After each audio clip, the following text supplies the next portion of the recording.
When Madam Mayor is ready.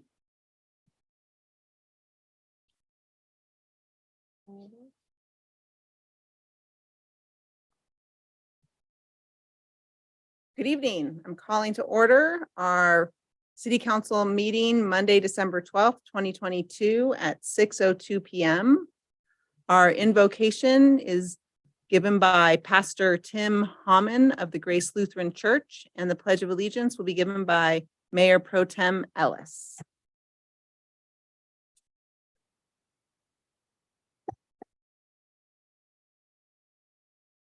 Ask you to bow your head. Oh God, to come before you with gratitude. We thank you for being a God of love who is with us now in this very room. You'll never leave us nor forsake us. Your grace has brought us safe thus far, and your grace will lead us home, Lord. We thank you for making each of us in this room, every person we meet, every citizen of this city, and every city in your own image, with dignity and infinite worth.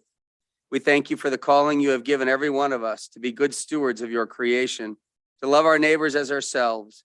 We recognize that we do this imperfectly and ask you for forgiveness and mercy. I thank you tonight, God, for these servants, our city council. I give thanks for the way of service they have chosen to take up on behalf of all of us here. We all come to this room tonight as complex human beings, carrying burdens, joy, and hope, trusting that you alone can hold us together, O God, in your love and peace. Help us to trust in you more than our fears and more than our wounds and more than our accomplishments. May we lean on our everlasting arms tonight. We pray for wisdom, for strength, for courage to do what is right and good for all citizens. May we put the interests of others above our own. May we act with love for the common good.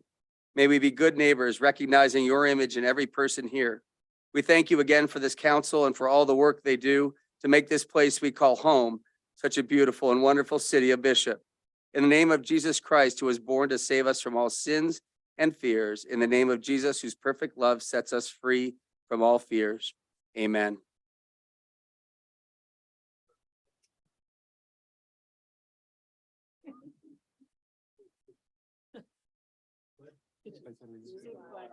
Of the United States of America, the republic for which it stands, one nation, under God, indivisible, with liberty and justice for all.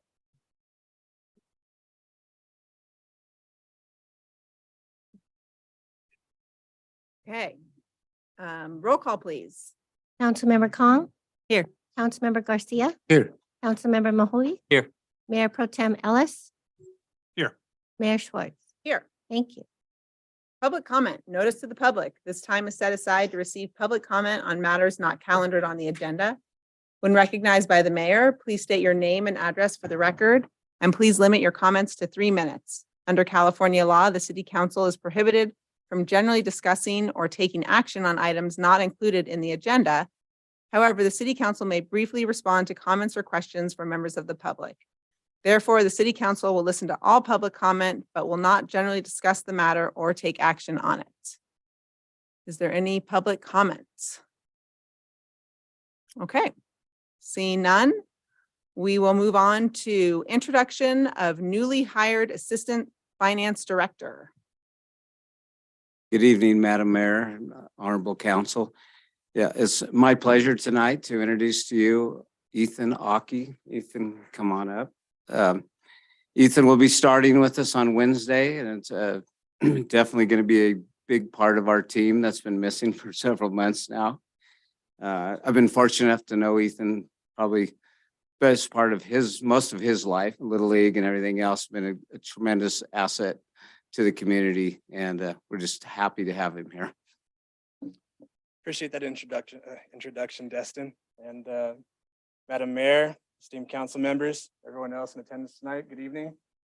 As he mentioned, my name is Ethan Aki. I was born and raised in Bishop. As he mentioned, play sports, grew up with family in the area, and really care about the Bishop area. I've been back now for about 8 years, excuse me. And during that time, I've been working on building a career in healthcare. Throughout that time, gained valuable experience in financial management and oversight, budgeting, accounting, as well as directorship level experience in operations. And so, throughout this time and with my knowledge of the area, I feel like I can offer knowledge, skills, diligence, and just a genuine care for the area. So with all that, I think that's my background and what I think I can bring to the city of Bishop. Thank you all for having me here this evening. Thank you. We really look forward to working with you. Likewise. Welcome on board, Ethan. Ethan, well spoken, and from all the people I ran into who talked about you, you have quite the respect and admiration. So I look forward to you being with our team, and I think great things are going to come from it. So I appreciate welcome. that, and it means a lot. And I hope that comes from just a mindset of hard work and treating people with respect. That's basically how I try to spend the majority of my time. Perfect. Thank you. Thank you.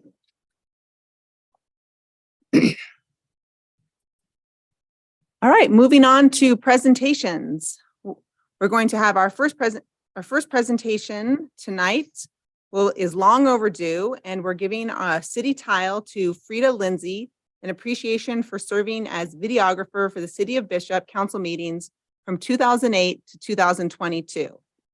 And I will read, in April 2022, the City of Bishop installed state-of-the-art audio and video equipment in order to include the recording of video conferencing with the already established meeting recordings provided through Granicus and the video feed provided through Suddenlink for local government cable channel 12.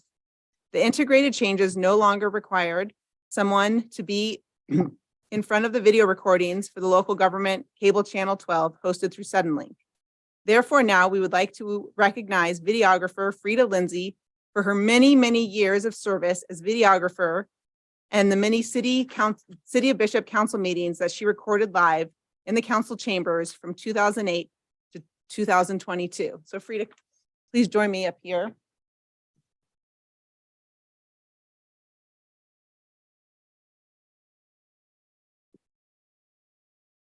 So I have this tile for you, and I want to say thank you for being here every other Monday night for so many years.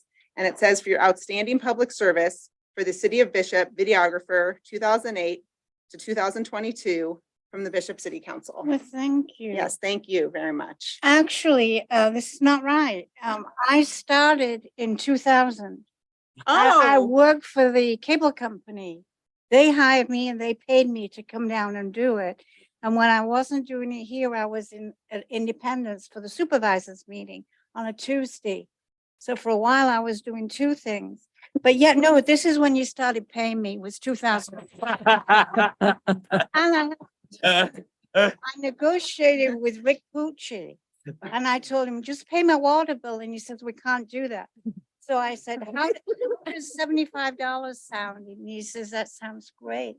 I haven't had a raise. All these years from 2000, I have not had a raise from $75. So I think this has to be a labor of love. Absolutely. Yes. But thank you so much. I gotta find a place for this now. Thanks. Thank you, Frida.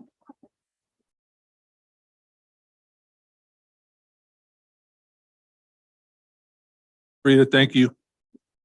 You always made meetings fun, and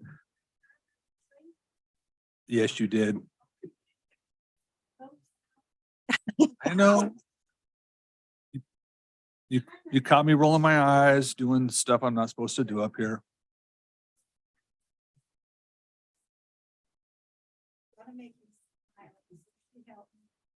I'm so much happier now since that conversation. So, thank you again for talking to my wife. The gray hair hides a lot of stuff. It's kind of cool. So Rita, thank you again. Appreciate you. And yes, you showed up rain, snow, shine, everything, and you were always here. So.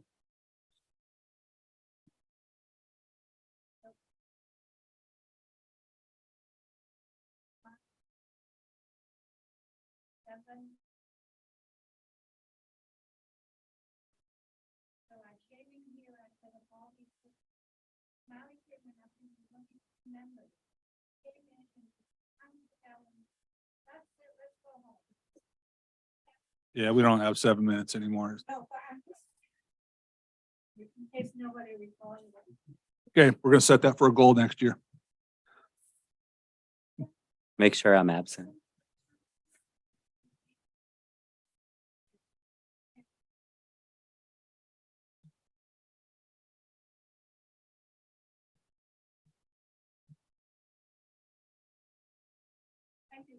Thank you.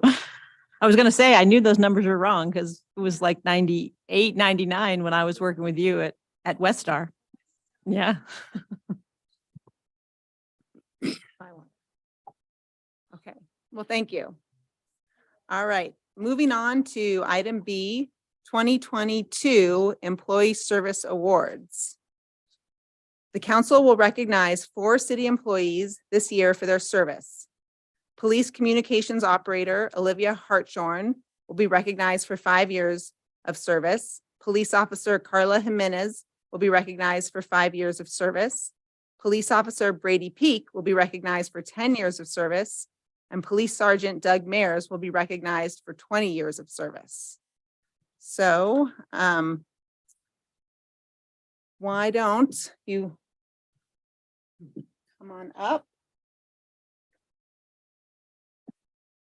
Mayor, just to let you know, Sergeant Mayers and Olivia could not be with us tonight, but Officer Peak and Officer Jimenez are. I have a achievement presented to Carla Jimenez on Monday, December 12th, 2022, in recognition of your 5 years of service with the City of Bishop. Congratulations on reaching this significant milestone in your career. Your dedication to serving the City of Bishop is most appreciated. Thank you. Thank you Appreciate very it. much. Thank you. Yeah, let's give Carla a round of applause.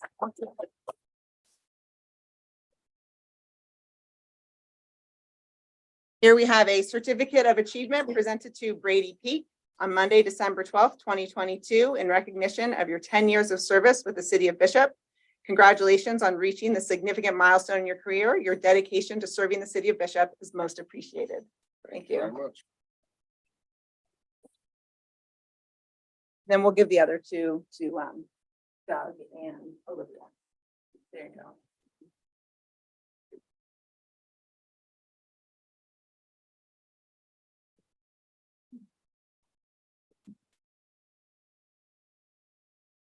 All right, now we'll move on to the County of Inyo update report, prepared and presented by Second District Supervisor, Mr. Jeff Griffiths. See all these tall guys having to duck under the TV. Makes me feel short. Good evening, Madam Mayor, members of council.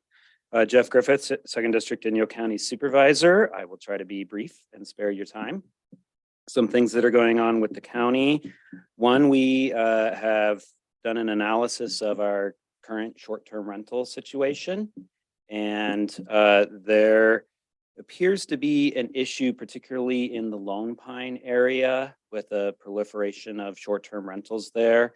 It has reached over 5% of the housing stock being used for short-term rentals. And so the county decided that it was time to hit the pause button and do an analysis. So we implemented a temporary moratorium on new applications for short-term rentals.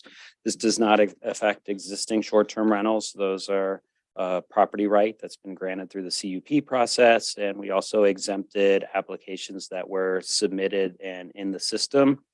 But with a short-term temporary emergency moratorium that gives us 45 or 90 days or so, maybe a little bit longer, to do a full analysis to see what the impact is on available housing for the workforce that's down there. It doesn't appear to be an issue in the rest of the county, in that the percentages are much lower in the 1% to 2% range, but it will give us an opportunity to study the issue. We had a workshop from the Treasurer Tax Collector on business licenses. City of Bishop has had business licenses for as long as I can remember. It seems to go relatively smoothly. Inyo County has not had that system and presents some issues when you're looking at communicating with business owners and also regulating some unauthorized activity that happens. And so the Treasurer Tax Collector is gathering some information on what the best way would be to implement that system. And we're looking for a way to make it easy and inexpensive. And hopefully we can look at what the City of Bishop is doing for a long time and maybe copy what you guys have, because it seems to go off without a hitch. We created a new position called the Inyo County Wildfire Coordinator. And we made an internal hire, Kristen Filer.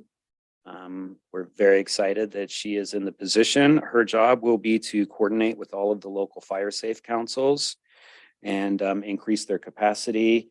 As you probably know, the way fire prevention works in California is very localized, and it's local fire safe councils, and it's basically volunteers from the different neighborhoods or communities which put together boards of directors.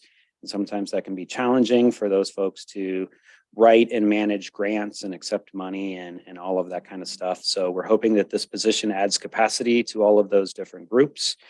She will also be an important liaison between the state of California and some of the fire prevention and fuel reduction and home hardening type activities, as well as with our federal partners, the Forest Service and BLM, and allied agencies such as the City of Bishop, or the Bishop Rural Fire Protection District, or DWP, that type of thing. So we're excited about that.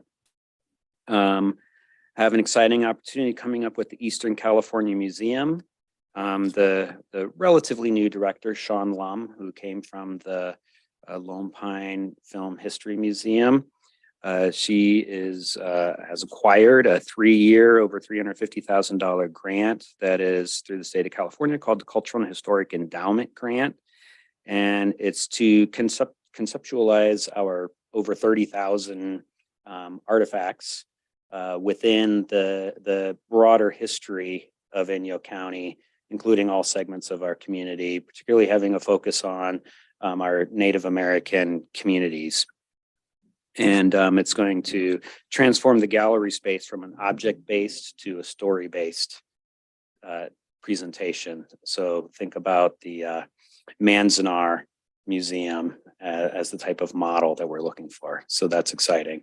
In other news, you probably read I was elected to a leadership position within CSAC. I'm the second vice president, which means it's a 4-year term. I will be president in 3 years. And no one from the Eastern Sierra has ever had that position for the 140 years of CSAC. So hopefully that gives us a good voice. And I've already gotten an earful from Destin on things that could use improving. That's the extent of my report. I'm happy to answer any questions if you have them. Congratulations on your new position. Thank you. I don't have any questions. Anyone else? I have a quick question. Okay. So I was called and did a key informant interview for a grant you guys got, a mental health crisis unit grant. Do you know anything about what, it's an implementation grant from my understanding? I can get back to you on the Okay, details of that's that. fine. I think I know about as much as you do Okay, on that, but I can get back to you on the details. that would be wonderful. Thanks. Okay, sure. All right, thanks, everyone. All right, moving on to department reports. First up, Fire Chief Joe Dell. Good evening. Good evening, Mayor, Council. A couple of things I want to update you on tonight is this week I'm working on finishing up an emergency services effectiveness RFP for a consultant. This is kind of through through some partners of the county and through the Joint Powers Authority Ad Hoc Committee, and kind of figuring out stations, apparatus, staffing, EMS, and operations. Kind of seeing if we can get a secondhand look at what we're doing and how we can do a little bit better. And then big news for us is the water tender chassis is set to be delivered to the factory this week.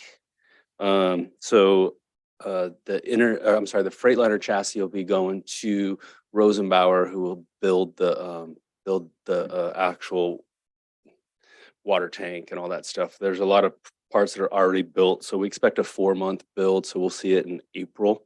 But we can see a prepayment of $153,000 that you guys approved earlier to come up on the bill here, and that gets us a significant discount when that chassis gets delivered. So those are kind of the two big things that are happening, unless you guys have any questions. None for me. Thank you. Next up, Police Chief Richard Standridge. Madam Mayor, Council, how's everybody this evening? Wonderful. So you notice my 2 employees that were here to get the awards. The other 2 were unavailable, but they took off rather quickly because they knew I was going to talk about them. So I want to start with Sergeant Mayers. I've only had the opportunity to work with him for the last year and a half, but you know, his professionalism is beyond reproach. To be 20 years with one agency, you know, says a lot about somebody's character and, you know, their willingness to endure, especially, you know, in this tough profession with the changes that have been going on, you know, over the last 5 to 7 years. So, you know, I want to commend him for that. Officer Peak, same thing. I know he came to us from Mono County. Their loss was our gain. He's taking over our defensive tactics program with the department, and he's also our school resource officer. So I can't wait to see where he's able to take that and get our people trained. And, you know, like I said, we're committed to, you know, using de-escalation and less lethal tactics. And that's our first jump into the foray and kind of see where that goes. And obviously Carla Jimenez has only been a police officer, you know, a little over a year. Great things are coming from her, total professional, works hard. And as you know, we got to recognize Olivia just a few weeks ago for her promotion in the reserve. So just a true testament to the quality of employees that we have on this team. And I look forward to seeing where their careers go. And, you know, as any chief would hope, but, you know, hopefully I can, you know, help them improve in some facet along the way that they'll be able to carry on and give to somebody else. And I'm totally confident in that with them. So some of the, just a couple of things I've had going on. I just had a meeting with JPIA today, looking at installing an officer wellness app with the city of Bishop Cortico. They're looking to go live in January. So I'm going to be having progressive meetings as we move on over the next couple of months to kind of see what it would take for us to get that implemented. As everybody's aware, you know, mental health and wellness of our employees, not only ours, but, you know, nationwide is becoming to the forefront.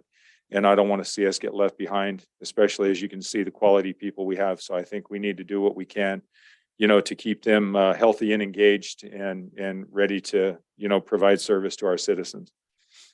I want to recognize Jessica Sita, dispatcher and reserve police officer, and Sergeant Dave Scobie for their work with Shop with a Cop.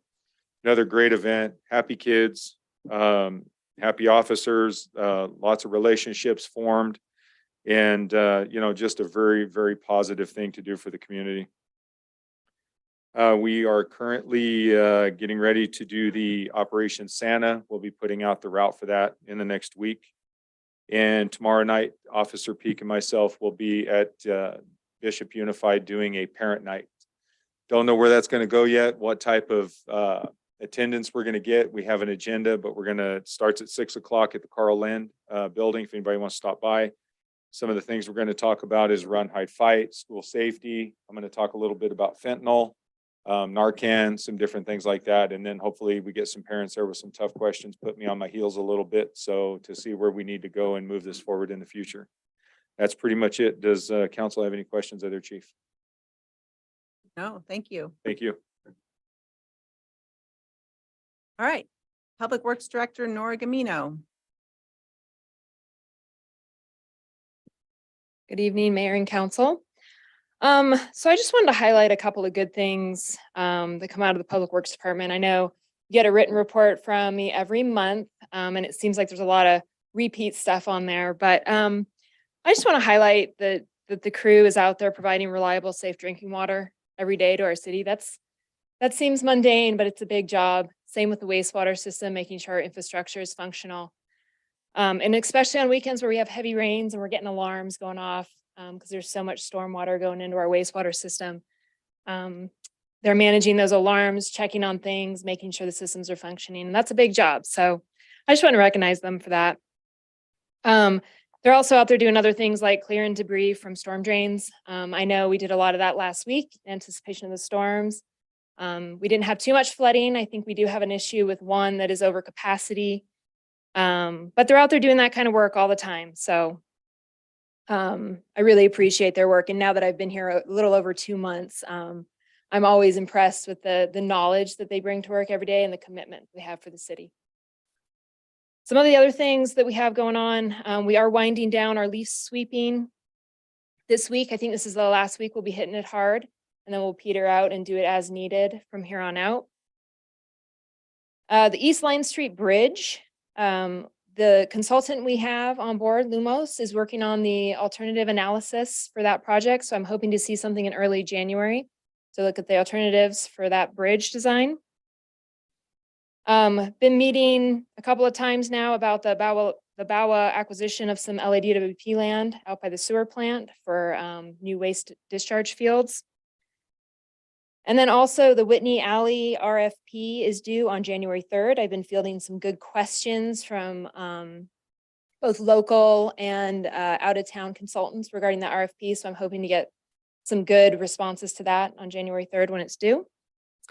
And then the final thing that I'll bring up is I have been meeting several times now with Caltrans regarding the Bishop Pavements project or the ADA sidewalk project, which is a repaving project all the way down Main Street through downtown and then also up Line Street. I'm actually meeting again with them tomorrow to discuss the full scope so that we can make sure that the city is interjecting our needs into that project where they're needed.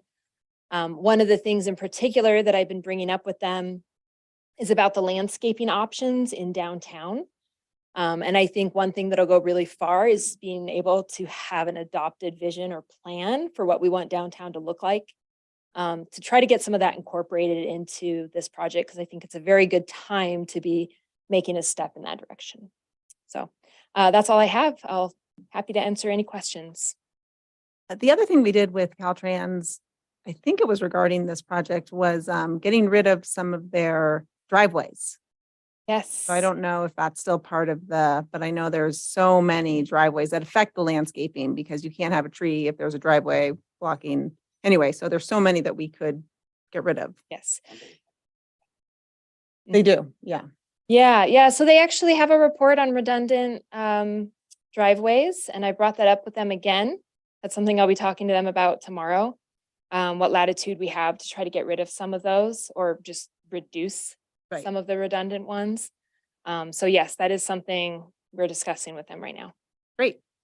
Nora, thank you for the recognition to the crew, because now that you mention it, there are so many things that we take for granted, and drinking water out of a faucet. I don't think I've been to anywhere in the last 20 or 30 years that I felt safe drinking tap water as we do in Bishop. So really, thank you for doing that, and pass that on to the crew, please.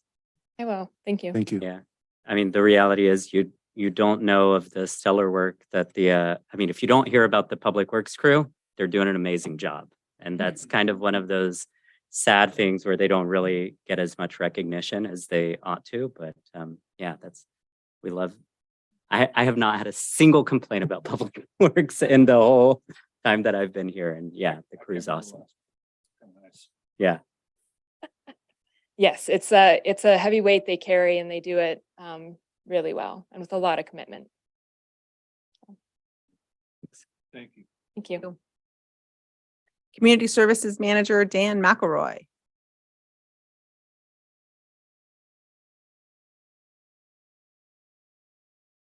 Good evening, Mayor and Council. As well, you do have my written report, but I'll do some of the highlights this evening for you.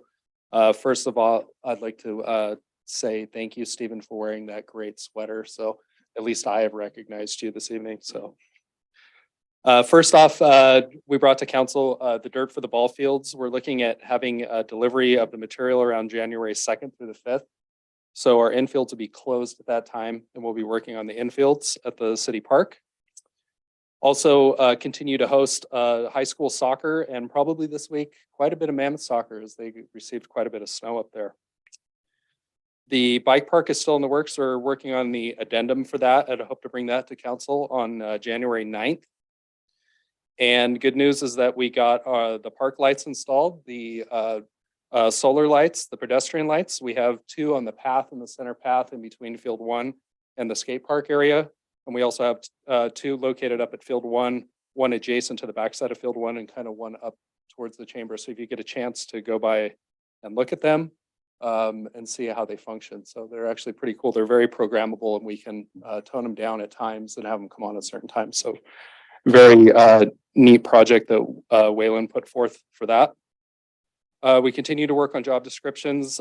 Next council meeting, we'll have two of our job descriptions, which will be our aquatics coordinator and program coordinator as well. So we're looking at hiring those positions on January 10th with the hopes that we're going to promote one from within and hopefully hire the two positions that are under there. Lastly is we have a kids night out coming up for Winter Wonderland on Friday. So look forward to that in the gymnasium. And then I also too would like to thank Nancy Gonzalez, who is our program coordinator, who's really stepped up. Thank you, Stephen, for sending me that text last night. I did share that with her, and just we had a parent that was very excited in the direction that the program is going. So anyway, that's all I have tonight, unless you have any questions or comments. Thank you. Yeah. Thanks again. We'll see lights later. Associate Planner, Economic Development Coordinator, Elaine Kabala. Good evening, Madam Mayor and Council. You have my written report. I'll just touch on a couple of highlights. I don't have much by way of an update for the department this evening. The last couple of weeks have been really focused on getting the specific plan on your agenda for consideration this evening. We did take that to the Planning Commission at the meeting on November 29th with the recommendation that your council adopt the EIR on the specific plan. We also finalized and submitted our application for the permanent local housing application, and that's been accepted by HCD, which is good news. And then I just wanted to provide an update on signage enforcement.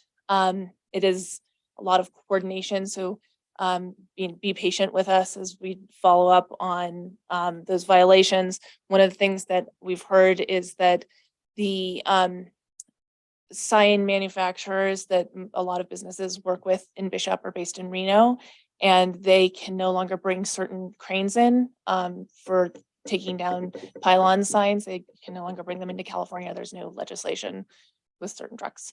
And so they're coordinating with sister sites in California to be able to bring trucks here. But there's a couple of issues outside of our control and being able to get those businesses to come into compliance.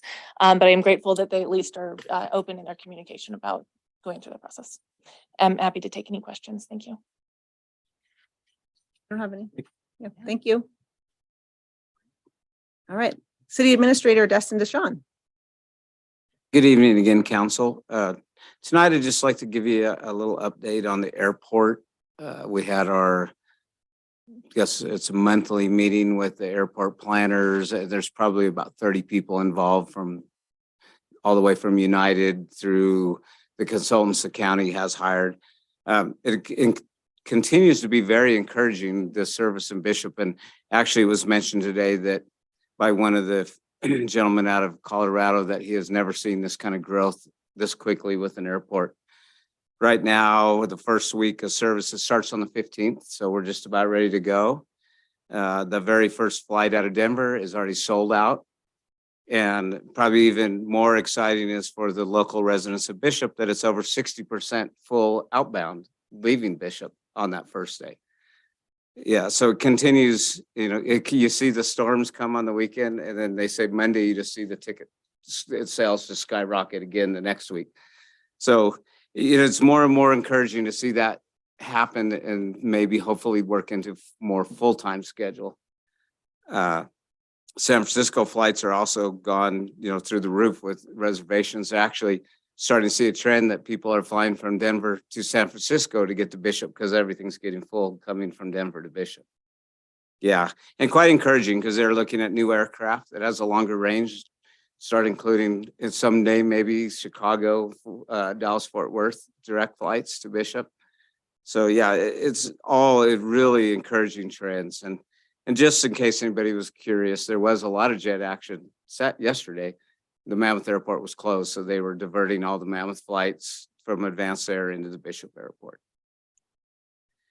Also, we had set up, I'm going to work with the chamber at their Lunch and Learn in January, hopefully bring Ms. Camino and somebody, probably Wayland Cleveland, with us to talk about sidewalk cleaning downtown, to get some buy-in from the merchants downtown as well, and how we could take that forward.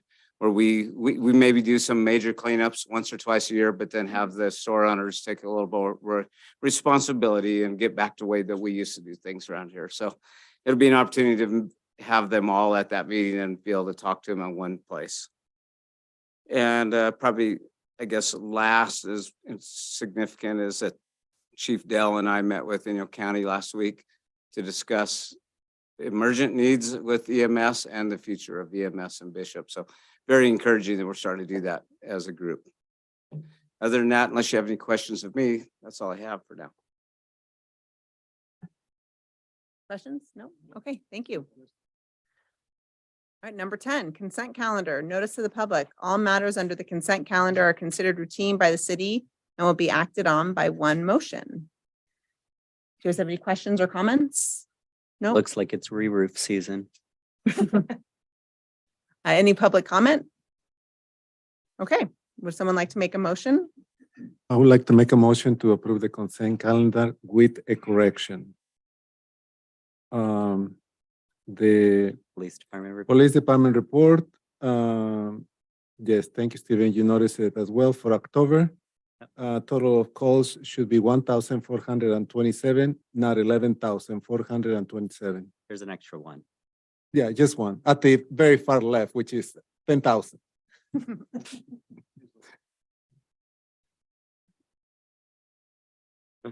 Do I have a second? I'll second. Okay. Good thing we have a finance director coming. All right, we have a motion and a second. Call the vote. Councilmember Kong, Yes. Councilmember Garcia, Yes. Councilmember Mahovey, Yes. Mayor Pro Tem Ellis. Yes. Mayor Schwartz. Yes. Thank you. Motion passes 5-0. Okay. Item 11, public hearing and action. Item A, public hearing and first reading introduction of a proposed ordinance relating to adopting and enacting a recodified version of the municipal code for the city of Bishop. Okay. Good evening, council. On July 12, 2021, the city council approved recodification services with MuniCode. And let's see, we've included in the recodification services a full legal review that ensures that the city code remains legally sound and accurate and conforms with state and federal law. Gender neutralization of the city code, which will be maintained going forward with no additional fees, and state law reference linking provided for $300 per year for annual updates. The city received the first rough draft of the city's new municipal code from MuniCode, Senior Code Attorney Fox, in March of 2022. Each city department had a chance to review and make suggested changes to the first rough draft of the city's new municipal code, which were submitted to Senior Code Attorney Fox by April of 2022 for evaluation updates. In June of 2022, the city received the final draft proof of the city's new municipal code, which was given to City Attorney Pucci, Deputy City Attorney Collins, and city staff for a final review and to make any final changes. On August 22, 2022, the city council approved the proposed changes to the final draft proof of the city's new municipal code made by City Attorney Pucci, Deputy City Attorney Collins, and city staff. In conclusion, the recodification process started in July of 2021 and shall be complete with the council adopting the proposed ordinance, a new code entitled Code of Ordinances of the City of Bishop, California. Following the approved changes made on August 22nd, 2022, MuniCode has updated the final draft proof of the city's new municipal code. The new municipal code is attached and entitled, like I mentioned earlier, Code of Ordinances of the City of Bishop, California, and is under consideration by council to adopt via the proposed ordinance tonight. There are no significant economic impacts. There are no budget impacts. Staff recommends that council hold a public hearing to hear and consider citizen input on the proposed ordinance and consider approving the first reading and introduction of the proposed ordinance by title only. Council, have any questions? This time, I would like to open the public hearing. Is there any public comment? Okay, I will close the public hearing. Any discussion? Questions? Just updating the city ordinance or the municipal code. We talked all about it in August, so I Right. think we're good. Yeah. Okay. Would anyone like to make a motion? I can make a motion to approve the first reading and introduction of the proposed ordinance by title only. I'll second. Oh, no, you will not. Okay, I'll call for the vote. An ordinance of the City Council of the City of Bishop, State of California, adopting and enacting a recodified version of the municipal code for the City of Bishop, California, providing for the repeal of certain ordinances not included therein, providing a penalty for the violation thereof, providing for the manner of amending such code, and providing when such code and this ordinance shall become effective. Councilmember Kong, Yes. Councilmember Garcia, Yes. Councilmember Mohovi, Yes. Mayor Pro Tem Ellis. Yes. Mayor Schwartz. Yes. Thank you. Motion passes 5-0. Public hearing and first reading introduction of a proposed ordinance relating to adopting a mixed-use overlay and related resolutions.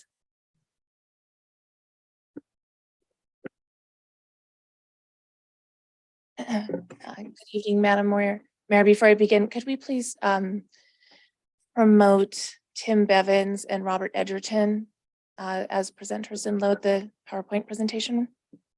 Ms. Bicken? Thank you. Yeah, good evening again, council. Just before we get started here, I would like to say that, and actually show our appreciation or my appreciation for Elaine Kabala's work on this.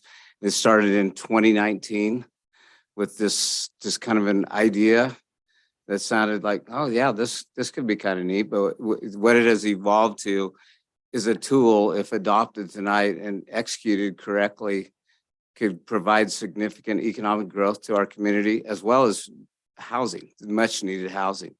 I'm going to say Alta and Robert Edgerton of Helix have done an incredible job of managing this with Elaine going forward, an incredible EIR. So I want to say thank you again to Elaine right now. Thank you very much. Thank you. So with that, I would like to reiterate Mr. Deshawn's gratitude first for our incredible consultant team at Alta Planning and Design and Helix. Alta did this specific plan, all the public facilitation. They were incredibly good partners. I depended on them immensely for the project management of this. And also Robert Edgerton at Helix did a fabulous environmental impact report for us. And I will obviously go into more detail on that as we get into the presentation. I would also like to thank the community for their ongoing engagement in this project. There was an extensive amount of public outreach, and we had the community show up time and time again to provide us feedback of how they wanted to shape the vision of this document for the community. And then finally, would like to thank the City Council for their support over the years for this project, the Planning Commission for their critical review of the documents, and all of the city staff also for their support in putting this document together. It has really been an extensive team effort. With that, unless there is any opening introduction from Madam Mayor, go ahead and turn the presentation over for an introduction by Alta Planning. Tim Bevins will provide that overview. We'll get a summary of the environmental impact report from Roger Edgerton. And then I will conclude with implementation, next steps, and procedures for adoption. Sounds good. Thank you. Good evening. Thank you, everybody, for having us. Thank you, Madam Mayor, and everybody else on council, Ms. Kabala, Mr. Deshawn, and others. As alluded to, this has been a collaborative effort over many years, and we're really proud of the finished product. I think personally, it is a really good representation of a plan that reflects community wants and needs, and it's because we got very good public feedback throughout the duration of the planning process. So with that said, my name is Tim Bevins. I am the project manager on the Alta side of this effort, and I will be sharing a relatively brief overview of the plan's high-level takeaways. And of course, I welcome any questions either during or after our presentation. So with that said, if we can go to the next slide, please. And for just knowledge of the group, I can't see the slide, so I'm just going to wait 5 seconds or so after I say next slide before moving on.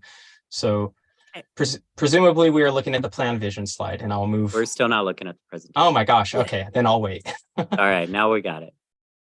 All right. And just for the record, Madam Mayor, we've opened the public hearing. Oh, I'm sorry Thank about that. Yes, okay. Okay, so now I'm good. Yep. Okay, excellent. Thank you. So this is the plan vision. It's been developed with city staff and stakeholders. I will refrain from reading all the text on all of the slides, but I think that this one is important. The plan and overlay will establish a framework for creating a vibrant and authentic pedestrian-friendly downtown Bishop that expands housing capacity and improves its standing as a destination for both residents and tourists alike. So that's our charge. And if we go to the next slide, these are the key goals that are that we developed in support of that vision. And when we look at this, growth management and housing, providing a space for the city to grow, but also growing in a way that feels authentically Bishop and not changing what makes the city special. Similarly, looking at mobility enhancements, making it easy for people to get to and from downtown, as well as walk along the roadways that constitute downtown, creating a downtown feel and a little bit more of a welcoming environment from a pedestrian's perspective. And then in support of that is the downtown characters. What does it look like? Do we have a cohesive feeling downtown? All of these are in service of establishing the groundwork for the anticipated growth in both the city, North and Mammoth, the airport, as just described a moment ago by Mr. Deshawn, and the overall region. So all of the stipulations that are peppered throughout the plan are in support of recognizing that the city needs to grow, but wanting to do so in a way that feels authentically Bishop. And that's part of the reason why we're focusing downtown. So if we go to the next slide, you'll see the project boundaries. The dark gray is what we're considering the downtown area. That's what's affected by the specific plan. And I should note too, that just to say explicitly, this is two plans in one. It's a specific plan. That's what the dark gray is. And then the dashed line work is the mixed use overlay zone. So the mixed use overlay supersedes what's in dark gray, and what's in dark gray supersedes what's in light gray. So it's this cascading effect. And the intent is to provide a little bit more guidance and focus on encouraging development within the core of downtown to accommodate that growth. If we go to the next slide, this is just another way of looking at the mixed use overlay zone. So now we see the orange and the blue.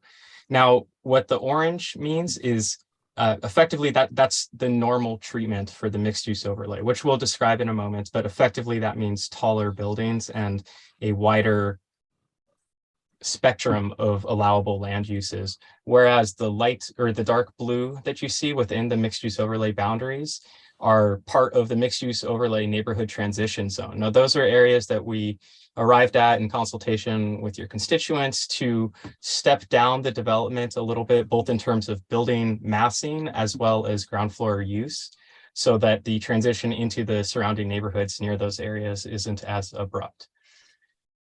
With that said, if we go to the next slide on community input,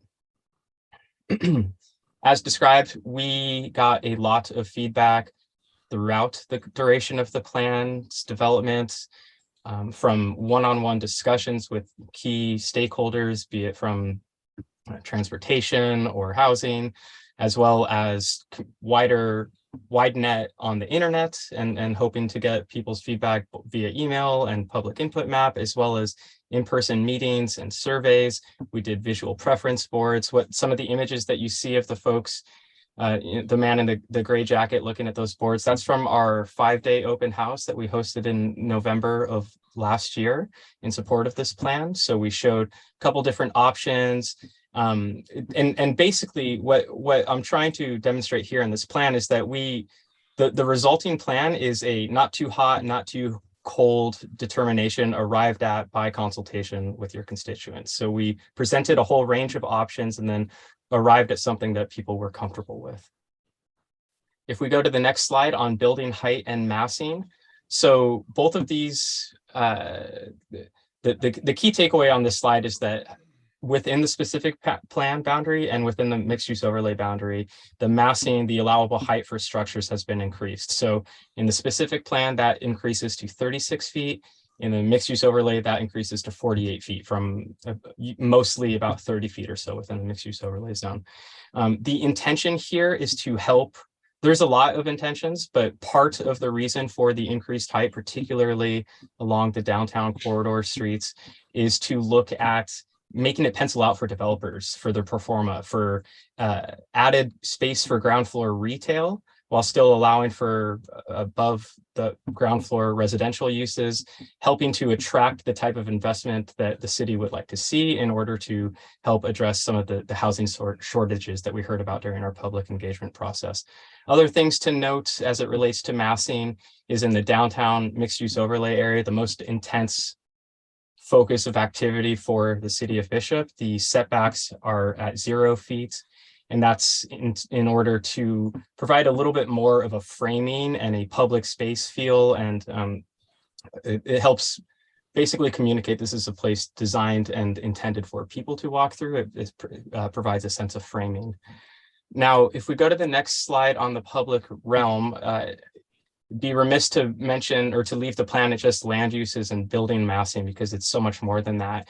And part of what the plan looks to do is establish a vision for developers to reference, or in some cases follow, outdoor dining, planting palettes, signage and wayfinding, art, pedestrian scale lighting, material palettes for structures, color palettes for those structures. Now, all of these things that I mentioned have been discussed and vetted with your constituents, and now they're captured within this plan in order to help move along developments and bring them towards something that's palatable to this body that I'm presenting to tonight, and hopefully help spur development. It's also, of course, the types of improvement that are more so within the city's purview. So some of these improvements potentially could get started sooner rather than reliant on a developer. Now, if we go to this next slide on parking, the top line takeaway from this map and reflected within the plan is that we found and we heard that there is a lot of parking downtown. It's more so that the battle is less in the parking spaces so much as it is making it obvious, particularly for those that are traveling up or down 395 and are just stopping for a quick bite to eat or something. And they may even make that trip often and still may only know about one or two of the public parking lots. So part of that is recognizing that there's a lot of parking in our study area, and we don't have a lot of land, right? So how do we maximize that land to use it for its greatest potential? And in our determination, in the plan's determination, that greatest potential is not used on storing vehicles. So the plan looks to prioritize space for people rather than parking. So in the mixed use overlay zone, there's a parking fee in lieu pilot program. So effectively, the fees and the required costs associated with a structure shall have X many parking spaces. Rather, that can be redirected towards a fund for improving existing parking lots, improving wayfinding to help direct people to those parking lots, perhaps creating a new consolidated parking structure or updating a lot that already exists. And again, the point of what we're doing with this portion of the plan is to limit more impervious surfaces, limit the types of development that happen on these core areas so that we can help breathe in that natural user base, more people and more activity into downtown. Now, if we look at the final slide on active transportation, this is also something that's complementary out of the plan, is that we want to, the plan establishes a groundwork for leveraging the city size and its topography, relatively small, relatively flat, easy to get to, parallel roadways to 395. So even if we know that the conditions on the ground on 395 may not be all that pleasant, particularly for getting there on a bicycle, there's plenty of parallel low volume roadways that might be considered otherwise. This is the special sauce in vibrant downtowns is frictionless access via bicycles, comfort and safety for pedestrians. What we're trying to do within this plan is communicate that this is a space that prioritizes the human experience. And so part of that is active transportation as well. The Whitney and Rose Alleys, for example, kind of similar to Warren Street on the west side of Main Street, has been discussed earlier in this evening's presentations. Those are the types of outcomes that this plan is suggesting might help improve on the ground conditions, while again, also looking forward towards future development. So with that said, I will hand off to my colleague, Robert Edgerton at Helix Environmental Planning to discuss the CEQA process. Good evening, Madam Mayor and Mayor Pro Tem and honorable council members. Thank you, Tim. Robert Edgerton from Helix Environmental Planning. And if we could start on the slide entitled CEQA and its purpose. Like Tim, I'm navigating a little bit blind on my side, so I'll just ask for next slide, please. If I may, just before starting, I would like to have a couple of moments just to acknowledge some folks. First off, Tim and his crew from the team of Alta Design and Planning have done a wonderful job preparing this specific plan for the city. It's one of the best that I've ever seen in my 25 years of experience. I'd also like to thank the Planning Commission for providing us some thoughtful feedback about a week and a half ago at their meeting, including noticing a small discrepancy between the mapping that was presented in the specific plan and that was analyzed under the environmental impact report. So thank you to the Planning Commission. And finally, to Elaine Kabala and Dustin Deshawn, two amazing employees. The city's very lucky to have them, and they provided us with guidance and feedback direction throughout this process. So thank you to them. Just to start with, CEQA stands for the California Environmental Quality Act, and it, of course, is a state law that requires local agencies to identify significant environmental impacts of their actions and avoid them if feasible. And the purpose of CEQA is really fourfold. It's to inform decision makers such as yourselves and the public about the effects of the proposed project. It's to identify ways to avoid or significantly reduce those impacts. It's designed to prevent significant avoidable impacts by requiring changes in the project. However, when those changes can't be avoided, you are required to disclose the reasons why. And for this project, the city of Bishop opted to prepare an EIR, and that is the highest and most intensive level of CEQA documentation available and provides the most legal defensibility. Next slide, please. The CEQA process, this is just a brief overview of the project as it has navigated CEQA. The notice of preparation, which is the start of the process, was back in May of 2021, and the city held a specific notice of preparation scoping meeting in the middle of May.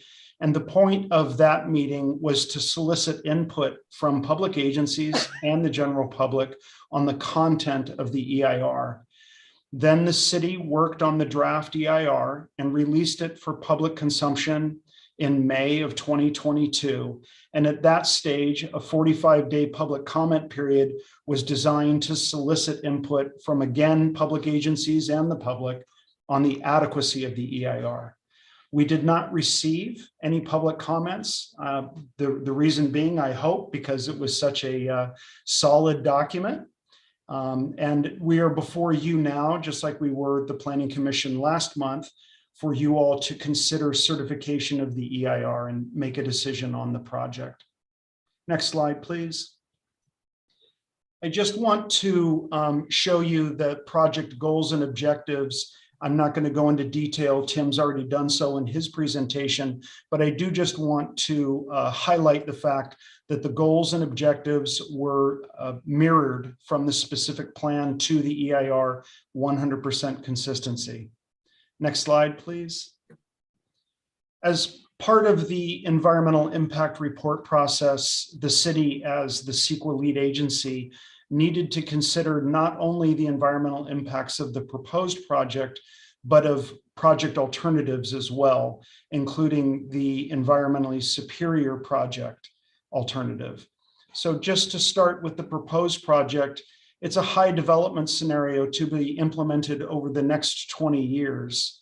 And the assumption was that 25% of the parcels in the specific plan area and 30% of the parcels in the mixed use overlay would be developed with two additional housing units per parcel, resulting in approximately 373 new housing units or homes for 840 residents. The no project alternative, which envisions nothing being proposed and nothing being taken forward over the next 20 years, shows that residential development would continue at its current rate, or approximately 24 housing units being realized over the next 20 years for residents of 54 people.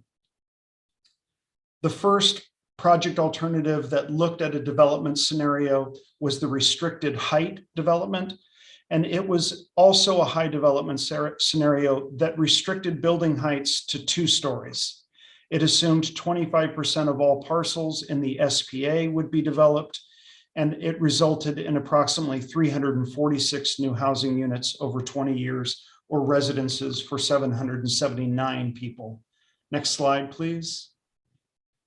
The medium development alternative assumed a lower percentage, or 15% of the parcels in the specific plan area, and 25% of the parcels in the mixed use overlay would be developed with 2 additional units. And that resulted in approximately 261 new housing units over 20 years for 588 people. Finally, the alternative that was identified as being environmentally superior, and again, that's a requirement of an EIR, is the low development scenario, where 5% of the parcels in the SPA and 15% of the parcels in the MOU would be developed with 2 additional units, resulting in approximately 123 units over 20 years for 277 residents. Next slide, please. Another important requirement of an environmental impact report is a mitigation monitoring and reporting program. This is really a tabulated summary of the mitigation measures that are applicable to any future projects that would be coming online through the specific plan area. So depending on the type of project and where it would be located, it may require mitigation for biological resources, cultural resources, geology, soils, hydrology, noise, tribal cultural resources, and or utilities and service systems. Next slide, please. There is a single impact area that we need to delve into a little bit more specificity tonight, and that relates to aesthetics. The aesthetic impacts remain what is termed under CEQA is significant and unavoidable. The proposed development is visible from officially designated and eligible state scenic highways, and some of the building heights that may be proposed could block some of those views from existing development. Although the background vistas remain visible, the views could be impeded throughout the specific plan area. And of course, no feasible mitigation measures exist, although the design guidelines that would be adopted if the project is approved would allow the city additional review for individual projects that potentially come online. Although the impact conclusion of significant and unavoidable remains, the impact is lessened due to the greater predominant view shed in the immediate area. And all of this has been documented in a separate standalone report called the Findings of Fact and Statement of Overriding Considerations. It's part of your packet, and it identifies the economic, legal, social, technological, and other benefits that outweigh the unavoidable environmental impact. Next slide, please. No lead agency shall approve a project which identifies a significant environmental impact without first adopting the findings. And again, those findings are the part of the standalone report that I just mentioned. And they discuss the economic, legal, social, and technological benefits of the project. And they weigh that against the unavoidable environmental risk of approving the project with the aesthetic impacts. The findings are stated in writing and they're supported by substantial evidence in the record. Next slide, please. And that concludes my portion of the discussion, but I'm happy to answer any questions along with Tim and Elaine as necessary. Thank you. Next slide, please, Robin. And thank you again to Tim and Robert for their excellent work and for being present this evening. I wanted to take a little bit of time before we begin public comment and council deliberation to talk about implementation and next steps for this plan. I think you often hear the adage that no one wants a plan that sits on a shelf. And as a planner, I'd say it's not the fault of the plan if it stays on the shelf. It is the role of the city, it's the role of the community to make sure that that plan is used as a tool and implemented. And so I'd like to talk a little bit about what implementation looks like for this document. So within the specific plan and mixed use overlay document itself, there are several strategies that are included for implementation and also for funding opportunities. And I'm not going to go into all of those in detail this evening, but those are included as a component of the document. But I'd like to first explain to the council, to the public, that this plan serves as a foundation for future funding opportunities, for grant opportunities. In fact, the plan itself was 100% grant funded, and those grants built off of certain plans and policies that the city had in place that we were able to leverage to say that there is documented public support, there's documented council support for the development of this type of strategy. And absent that type of foundational planning document, it's really difficult, if not impossible, to go after different types of grant funds for public realm improvements, streetscaping improvements, working with Caltrans on potentially leveraging some of their grant opportunities for streetscaping and landscaping downtown and such things like that. So the plan is a tool for implementation, for funding. Implementation will occur through investment in infill, redevelopment, and new projects through private developers. And I remember when we first took this plan to the public and there was pictures in the Indian Register, renderings of 2 and 3 stories being built on top of Rusty's. I'd get phone calls or questions from the public saying, when is the city going to start building this?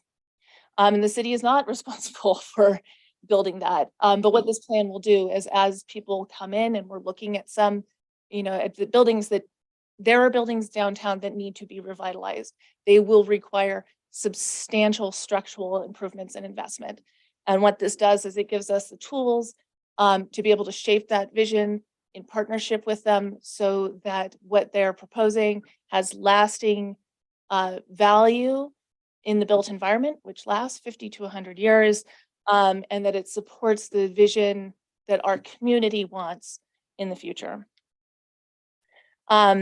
Implementation will occur through the design review process, including signage review and enforcement of the proposed design guidelines in here. So if your council chooses to adopt this, the city staff, as they work with project developers, will have the tools to be able to help shape what it is that they're proposing, to do things like enforce the signage ordinance, where previously there were no guidelines, now there are guidelines, so that over time we can help shape and craft the community that we want to see.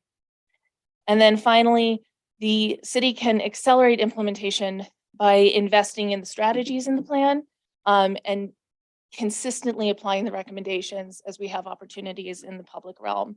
So as there are opportunities to look for sidewalk improvements or look for opportunities for mobility enhancement through, bicycling facilities. There's clear recommendations within this document about where we should focus that and what we should include, what elements should be included to make it a pedestrian oriented environment, and how are we strategically making those investments in the public realm to continuously be moving towards this vision. I'd also just add that the EIR is also an excellent document. It did a really wonderful comprehensive analysis of our existing general plan and how this plan supports the general plan is consistent with it. It also did it's a programmatic EIR, which means it looked at everything from very high level, and the specific plan area is not the entire city of Bishop, but it's a pretty large area. And so a lot of the environmental analysis in there and the mitigation measures will be useful for the city to be using outside of this project as well. Next slide, please. So looking specifically at some of the things the actions the city can take towards implementation, the first is adopting the specific plan and codifying the mixed use ordinance. And that is the discussion that we're here having this evening. Next, the city can investigate some of the funding mechanisms that are described in the plan, including consideration of benefit assessment districts or the adoption of certain development impact fees. The city of Bishop does not have development impact fees at this time, and most communities do have them. I would say that when I speak with people who are interested in doing projects in Bishop, most often they want to know what kind of incentives we can provide. Industry speak for, can we negotiate development impact fees?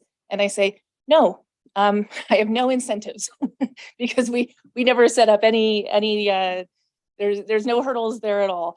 But the downside, not only has that not really served as a catalyst for incentivizing investment, but it also means that as people are developing projects, we might not be identifying those fees that are a nexus for the types of public realm improvements we want, which include things like infrastructure investments to support this type of growth.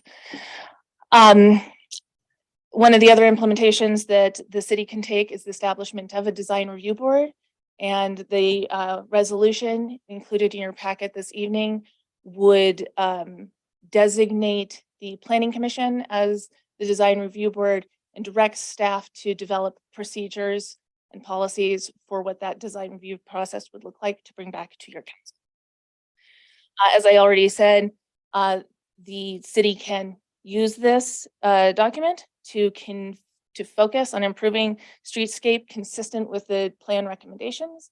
So whenever there is an opportunity to be doing sidewalk improvements or other improvements within our public realm, we don't need to reinvent the wheel. There's landscaping palettes, tree palettes, recommendations that are included here that we can be drawing from directly.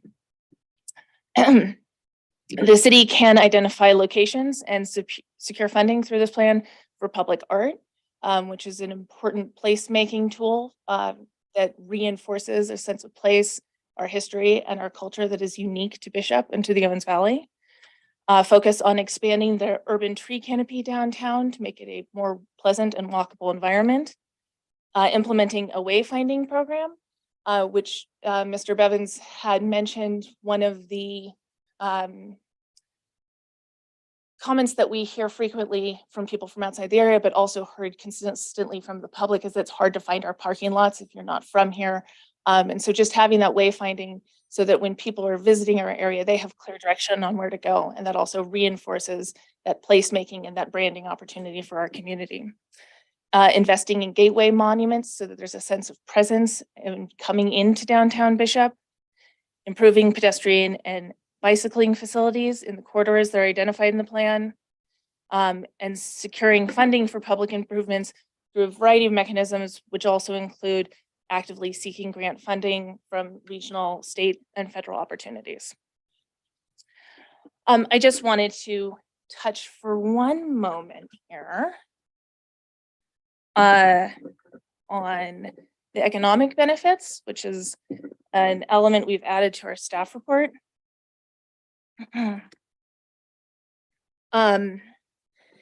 And this speaks not only to the economic benefits, but also to the general plan consistency of the specific plan to our general plan. The downtown specific plan and mixed use overlay directly implements goal 1 of the 2015 economic development element of the general plan. Specifically, it implements policy 5.5, which states, update the municipal code to strengthen the downtown overlay zone to allow for increased density, parentheses height, mixed use buildings, example given retail first floor housing above, and to reflect updated planning goals as established to the general plan. It also supports policy 1.7, promote infill redevelopment or vacant or underutilized commercial sites through the reform of municipal zoning, parking requirements, public incentives. It also supports several other policies that are identified throughout the economic development plan for downtown improvements. In addition, this plan supports the housing element, which was adopted in August this year to increase the diversity of housing options in our community. And finally, the development of things like signage guidelines and design guidelines in this vision supports the policies that were adopted in the 1993 land use element.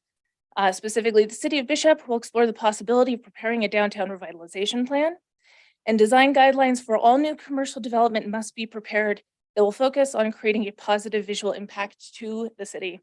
Design review should take place, emphasizing building arrangement, facade, signage, and landscaping. So I would once more just like to thank our wonderful consultant team.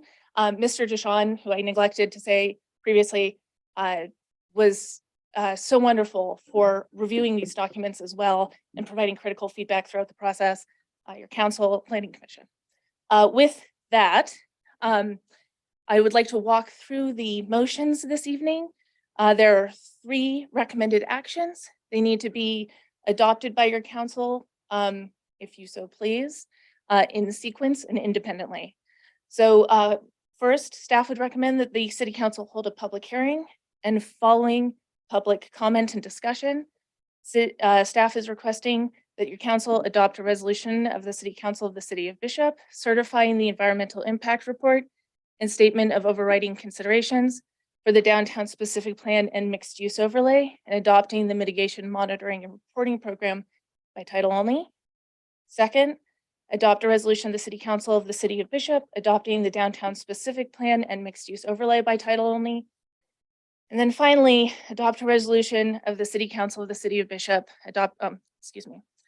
approve the first reading of an ordinance adding chapter 46 mixed use overlay downtown zone to title 17 zoning, after adding chapter 47 mixed use overlay transition zone to title 17 zoning, amending section 17.08.12, adding definitions, motel or hotel, and amending commercial parking standards provided in section 17.48.070A, 17.52070A, and 17.560.080A of the Bishop Municipal Code by title only. And because I didn't elaborate on those last 2 points in the ordinance, the modification to the definitions of hotels and motels is to make a definition within our code that is consistent with the California Building Code, with a minimum room requirement of 6 rooms for a definition of a short-term rental, so that people are not able to develop residential units using this and then use them as short-term rentals. So that the intent is truly to create housing in the community. And the second item with regards to parking is to allow for compact parking spaces in all of the commercial zoning within Bishop, which is the definition we don't currently allow for. Concludes my overview this evening. Happy to take any questions you have. Thank you.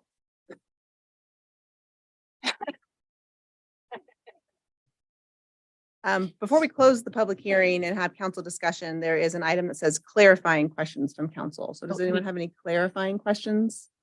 But we'll go into our discussion after we close the public hearing. Okay.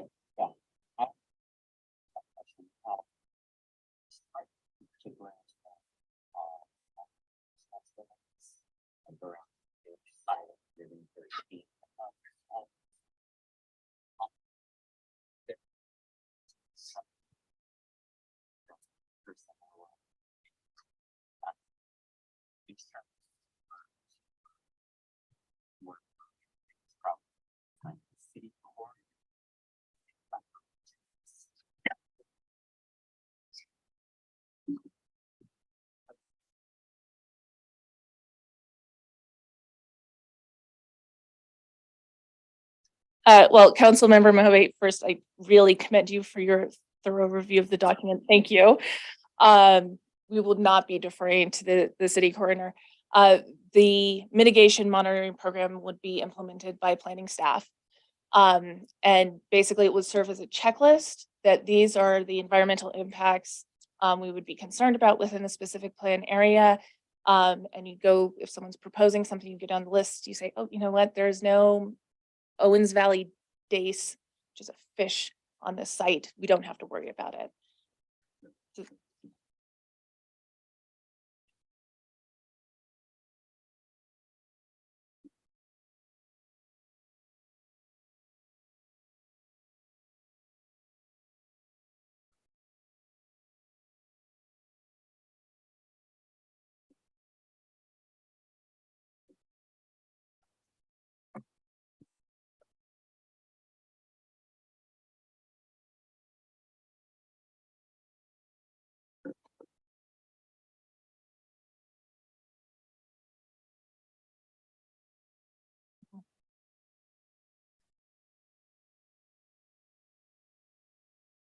Yes, I believe that's true. Thank you.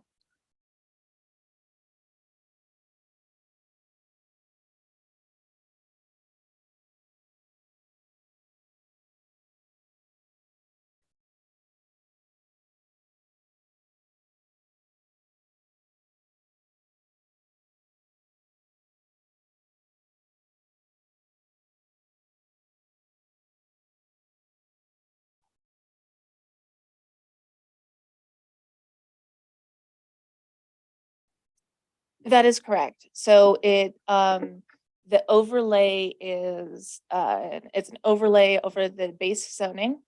So it expands the allowable uses, in particular to allow for residential.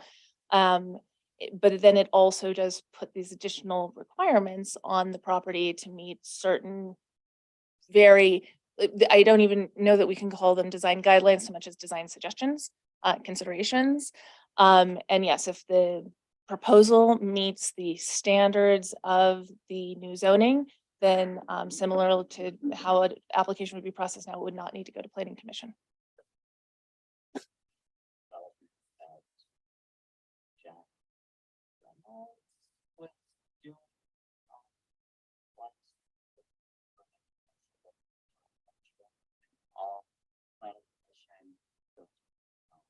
That's correct.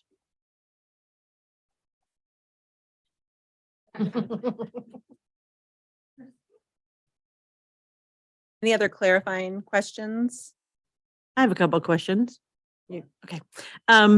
So just to be clear, I was looking at this one that I really liked with the salmon color and the blue, because that was very helpful to me. What about businesses that are existing in those locations that when you scroll down farther aren't on the list of things that are okay to be existing there? Those uses would be considered grandfathered in until such a time someone was redeveloping the property. Okay, great. That's what I assumed. But you know what happens when you assume. My other question would be just a terminology concern.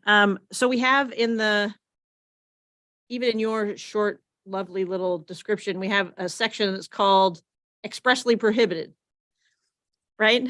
And then some of the things. It's not actually in the resolutions. Okay, because I was concerned that some of the expressly prohibited are actually in the conditional use section as well. And so then Yeah, I it's was, a typo. Okay. I went through the resolution and it's only a typo in the staff report. In the staff But report. it's actually in the spectacular. in the code, it's actually okay. Okay, I really, again, Councilman Mahoney, appreciate your attention to detail, truly. But if you could let me know oh, what your so 11. It's in the permitted uses. 12. For, yeah, page Page 12. 12 of the staff report. The conditional uses in the mixed use overlay transition zone. Right. I see. Thank you. The 4 of those relating to automotive are in the expressive. Are also in the expressly prohibited section. So I was thrown by that a bit. Thank you. No problem. I just wanted to make sure that I was like, because that doesn't feel expressly prohibited to me if they're in both those sections. But it is in in the resolutions. it's proper. correct. It's correct. Okay, awesome. And then I guess my other clarifying question is, assuming that we go forth and pass all these resolutions tonight, can people then just go to work? There will be a second reading Okay. of the mixed use overlay ordinance, and then it would come into effect 30 days after that. And so none of the things that we should be doing to help get this rolling are actually going to impede anyone from doing it. The list that you went through, the lovely list of next steps, none of those things actually stop anyone from starting developing within the time period you said. So like, for example, let me pull one up so I know what, hold please.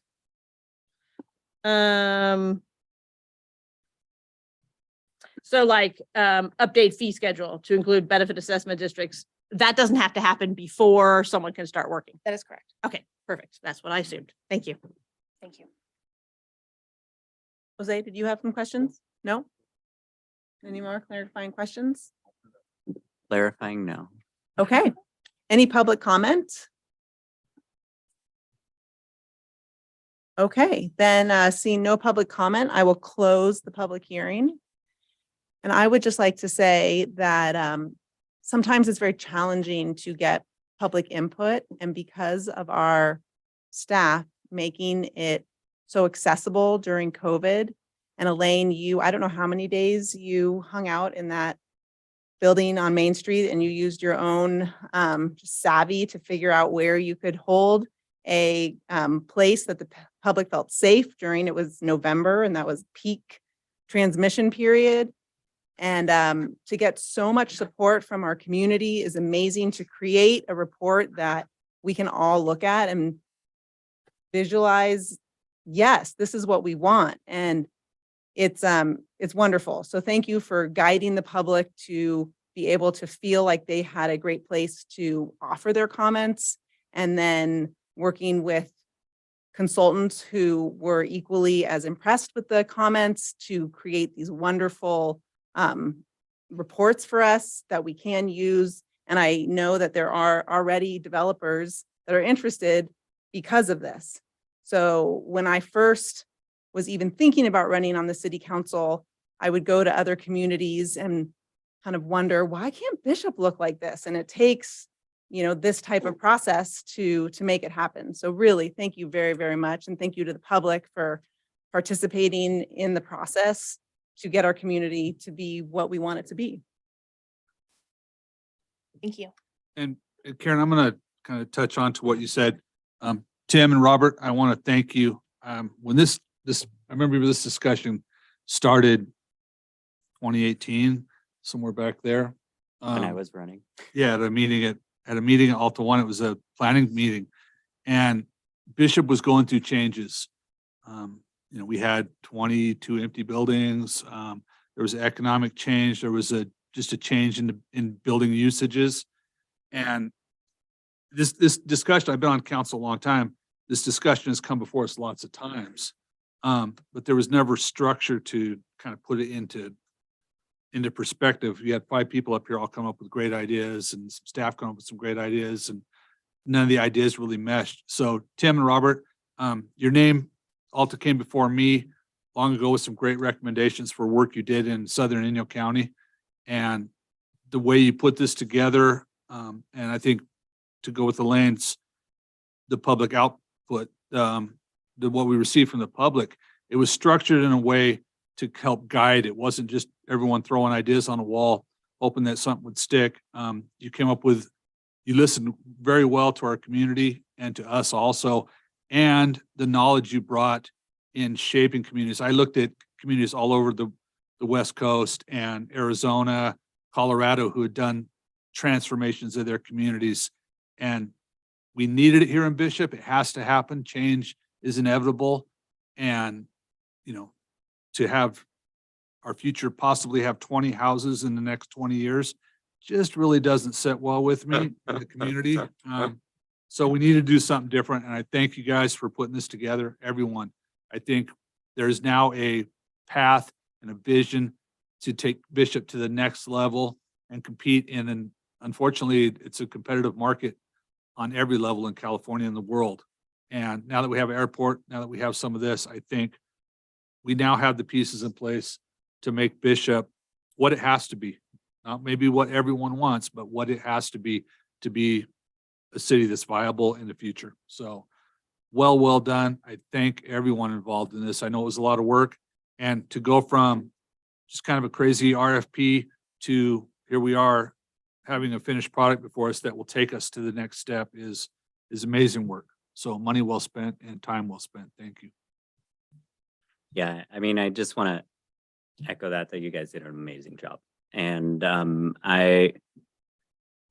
this was actually one of the main reasons that I tried to get myself on council to push this through. And I'm really just super impressed by the diligence and the actual speed with which this got done. Because it was, like you guys didn't say, and the idea had been floating around for quite a while, but then it wasn't until we decided all right, let's make this happen.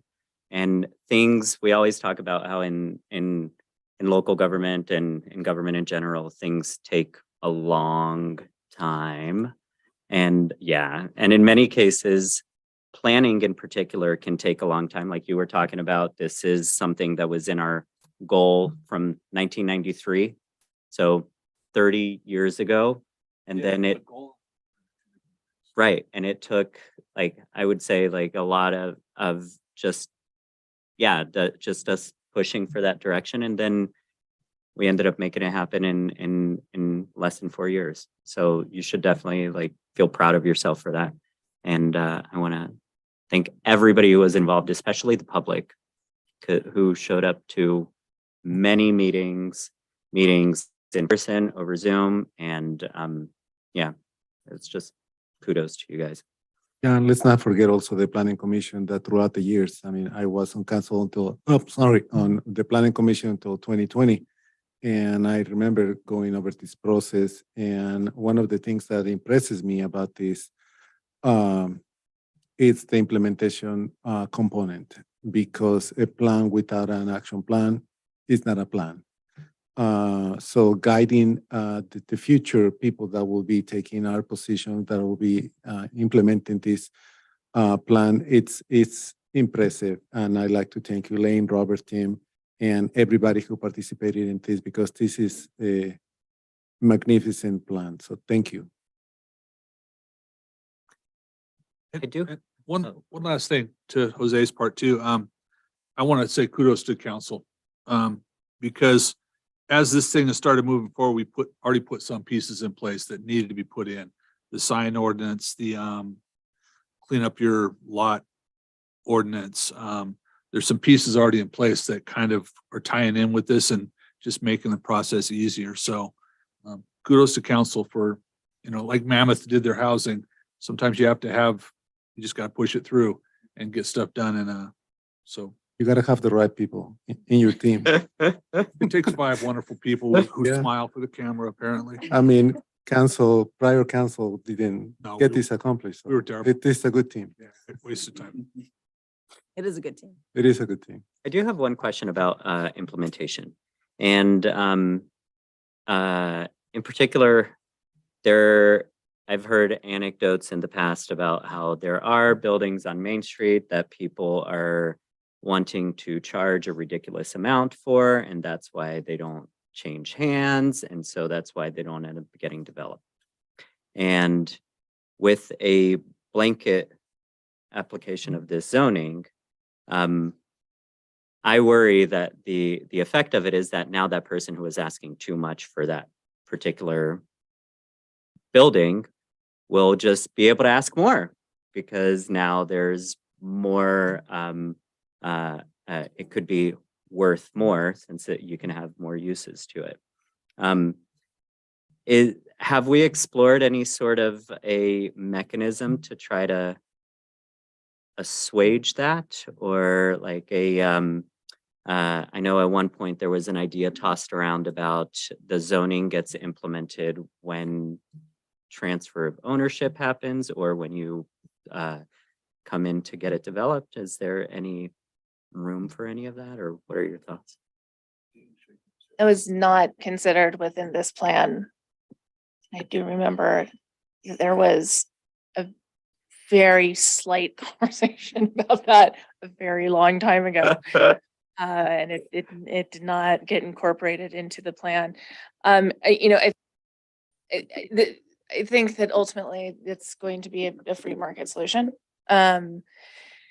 And I really appreciate all the kind words that have been said about the plan. I think that it is a good blueprint and a good starting place to start to guide new development in Bishop. However, I would consider it a living document in much the same way that we've revisited other ordinances in the past, that it may require tweaks, because I think that, when it hits, when the rubber hits the road, I think there will be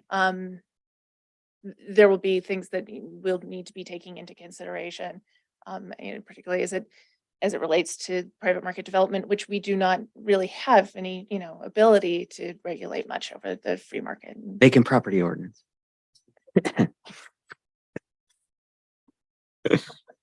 And kind of addressing that question a little bit, I think you all received the letter of support from Sunstone Management. I think that many times these downtown properties are such a huge project for a local person to undertake. Essentially some of them are going to require coming down to the ground and starting over again.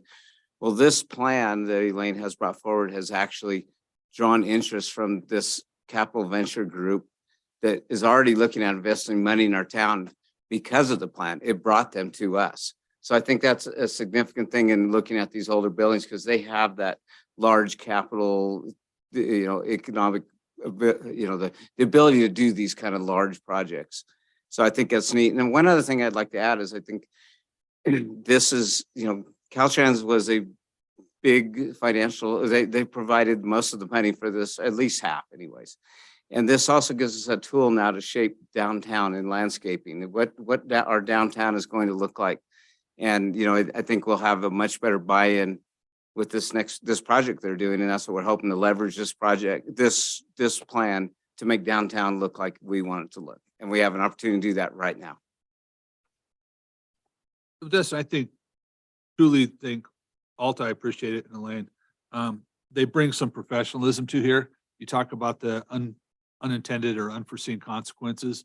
I think when I look back at this process through 2014, 15, as we've just kind of been going through the hoops, I think having people who know the path a little bit, that, hey, somewhere down this path is going to be a pitfall here, here's one, have kind of helped guide us a little bit, I think makes it even clearer.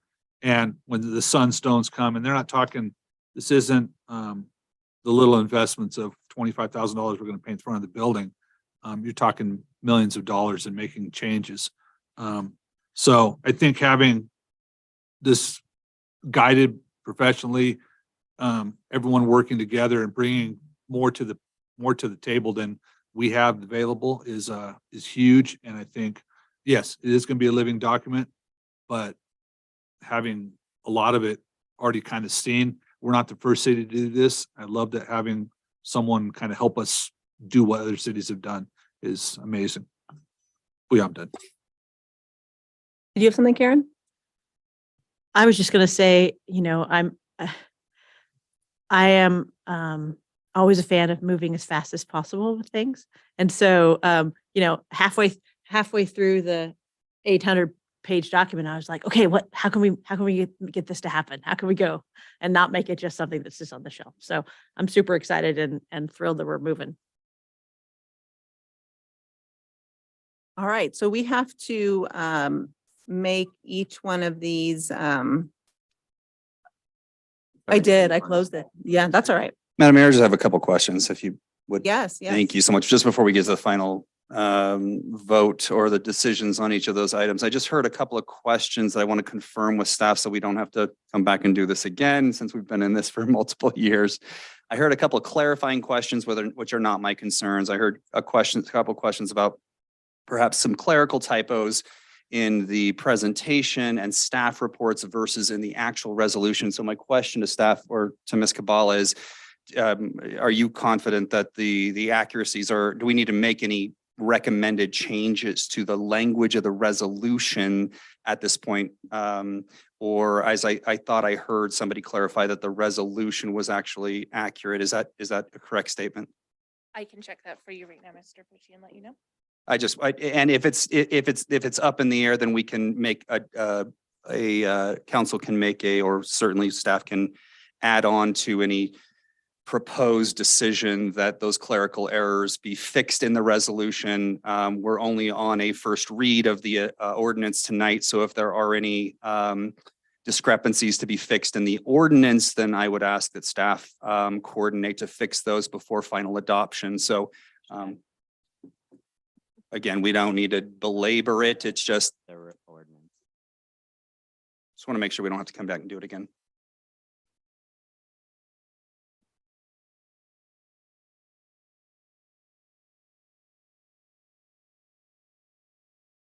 Yes, it is correct in the ordinance. Then I am good.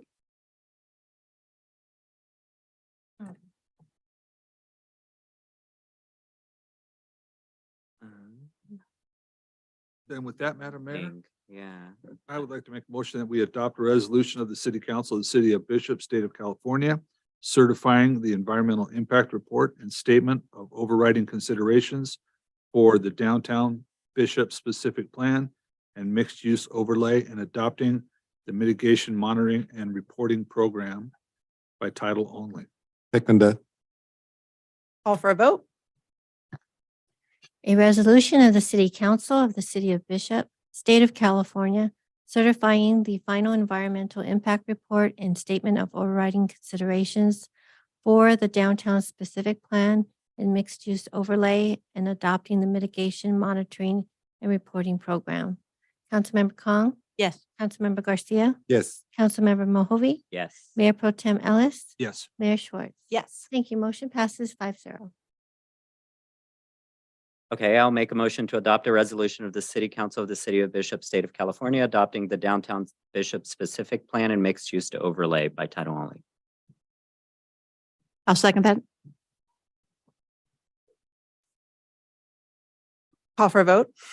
A resolution of the City Council of the City of Bishop, State of California, adopting the downtown Bishop specific plan and mixed use overlay, and adopting general plan amendment 2022-01, amending the City of Bishop general plan to incorporate the downtown specific plan boundary within the land use map. Councilmember Kong, Yes. Councilmember Garcia, Yes. Councilmember Mohovi, Yes. Mayor Pro Tem Ellis, Yes. Mayor Schwartz. Yes. Thank you. Motion passes 5-0. I'll also make a motion to adopt a resolution of the City Council of the City of Bishop, State of California, adopting an ordinance adding Chapter 46 mixed use to overlay downtown zone to Title 17 zoning, adding Chapter 47 mixed use to overlay zone to Title 17 zoning, amending Section 17.08.120 definitions motel or hotel, and amending commercial parking standards provided in Section 17.48.070A, 17.52.070A, and 17.56.080A of the Bishop Municipal Code by title only. And that would be an ordinance, not a resolution. Yes. I'll second that. Call for a vote. An ordinance of the City Council of the City of Bishop, State of California, adding Chapter 46 mixed use overlay downtown overlay zone to Title 17 zoning, adding Chapter 47 mixed use overlay neighborhood transition overlay zone to Title 17 zoning, amending Section 17.08.240 definitions motel or hotel, and amending commercial parking standards provided in section 17.48.070A, 17.52070A, and 17.56.080A of the Bishop Municipal Code. Councilmember Kong. Yes. Councilmember Garcia. Yes. Councilmember Mahovey. Yes. Mayor Potem Ellis. Mayor Schwartz. Yes. Thank you. Motion passes 5-0. Whew, we did it. Thank you very Yeah, much. Well done. Hey. New business, City Park Front Restroom Rehabilitation Construction Final Payments. Community Services. Good evening again, Mayor and Council. I have a staff report for you here, so please pardon me while I read it.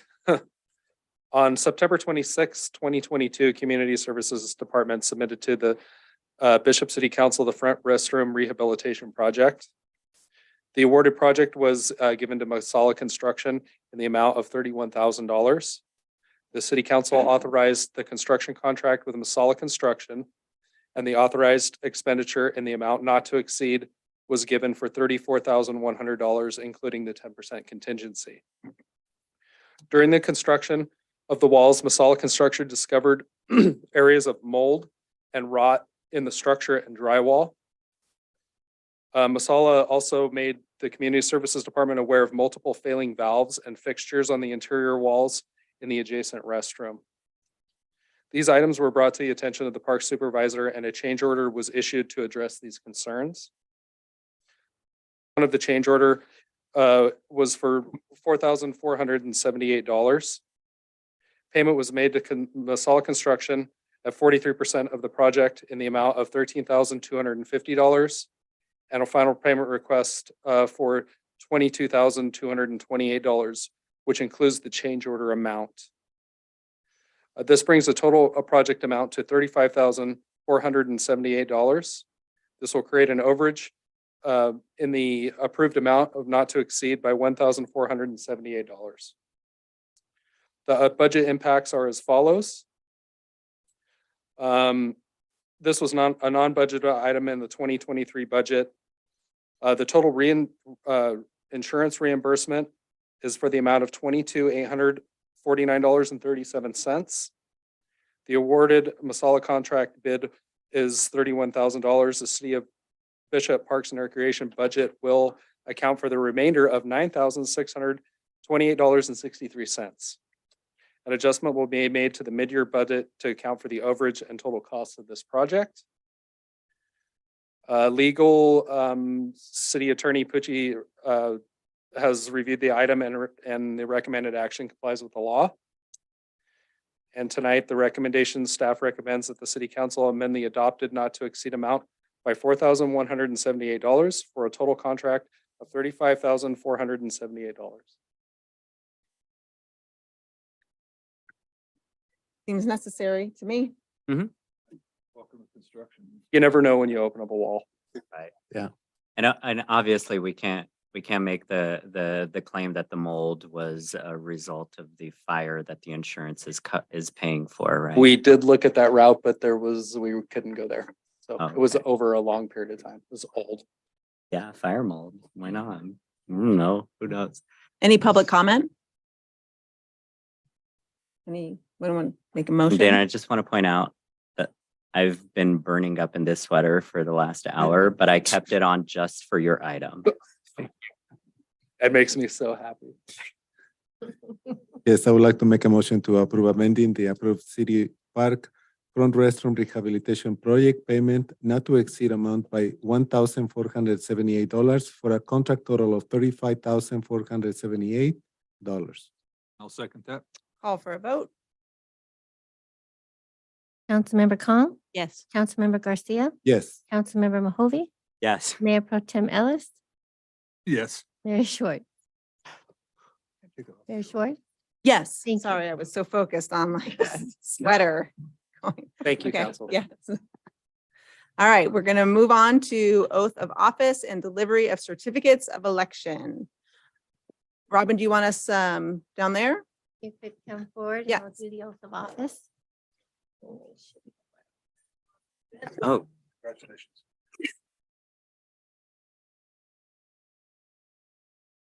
It's the best part about being incumbent. Just sit there, kick back and watch. That the best one? No. Okay.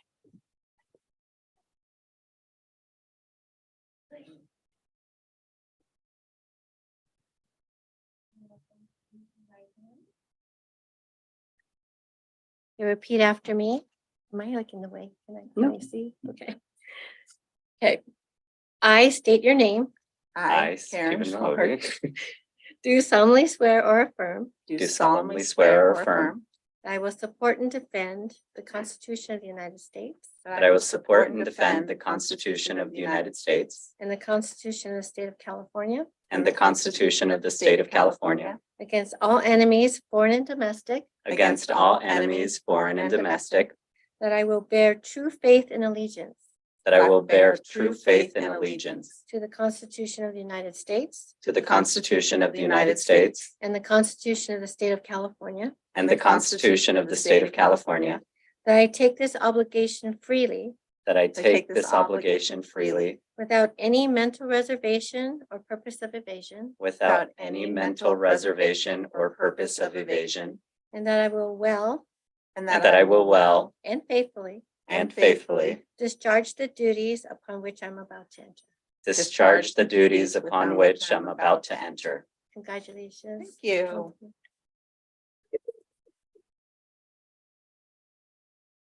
If you could both sign your oath of office and your certificate of election here. Just Karen. There we go. And let's see then.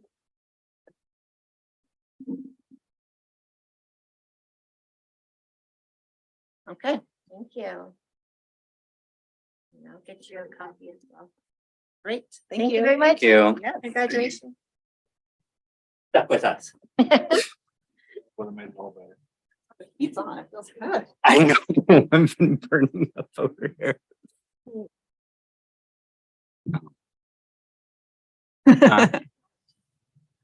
Call for selection of mayor and mayor pro tem. The city administrator will call for selection of mayor. The new mayor will assume their position as chair and call for nominations for mayor pro tem. All right, so at this time, I'd like to call for the election of mayor and open the nominations. Are there any nominations for mayor? I nominate Jim Ellis. I'll second that. I don't think you need a second. I don't. I think, yeah, Okay. well, It's just a nomination. it's always confusing doing Just this. check. It's always very hard. When we elect, this is just the nomination. Oh, this Are- is just a nominee. Are there any further nominations? If there are no further nominations, and I guess at this time we need to call for any public comment. Seeing none. Let's see, so I'd like to call for a motion to close the nominations. I'll move that we close the nominations. Now I'll second that. Hey, Councilmember Kong, Yes. Councilmember Garcia, Yes. Councilmember Mohovi, Yes. Mayor Pro Tem Ellis, Yes. Mayor Schwartz. Yes. Thank you. Motion passes 5-0. So now we're at, Next Page. page. now I'd like to call for a motion to elect the mayor for the city of Bishop. I would like to make a motion to elect Jim Ellis as mayor of the city of Bishop. I'll second. I'll call for the vote. Yes. Councilmember Kong, Yes. Councilmember Garcia, Yes. Councilmember Mohovi. Yep. Mayor Pro Tem Ellis, Yes. Mayor Schwartz. Yes. Thank you. Motion passes 5-0. Congratulations, Mayor Ellis. Congratulations, Mayor Ellis. And at this time, we'd like to have gift a gavel to the outgoing Mayor Schwartz. Thank you for Good a gift. great last year. Right. There's writing on here. I'll say thank you, Karen, for your service as mayor this past year. And in the honor of your service as mayor, please accept this gavel that reads Karen Schwartz, Mayor, City of Bishop, December 13th, 2021 through December 12th, 2022.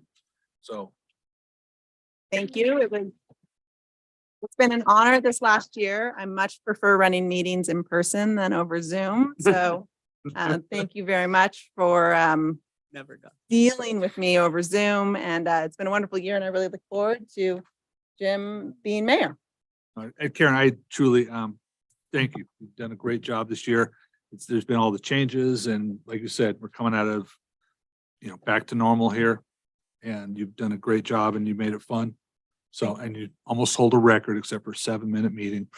So, good job. Thank you. Thanks, Karen. Thank you.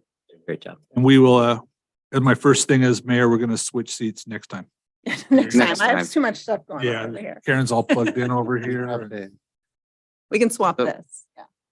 there you go. Mayor Pro Tem will stay somewhere. Yeah. There you Thank you. My wife's not here to do that for So me. now with your new duties, you get to take over this rest of this election. Okay, we're going to call for the election of Mayor Pro Tem and open the nominations. I would like to call for the election of Mayor Pro Tem and open the nominations. Are there any nominations for Mayor Pro Tem? I would like to nominate Jose Garcia.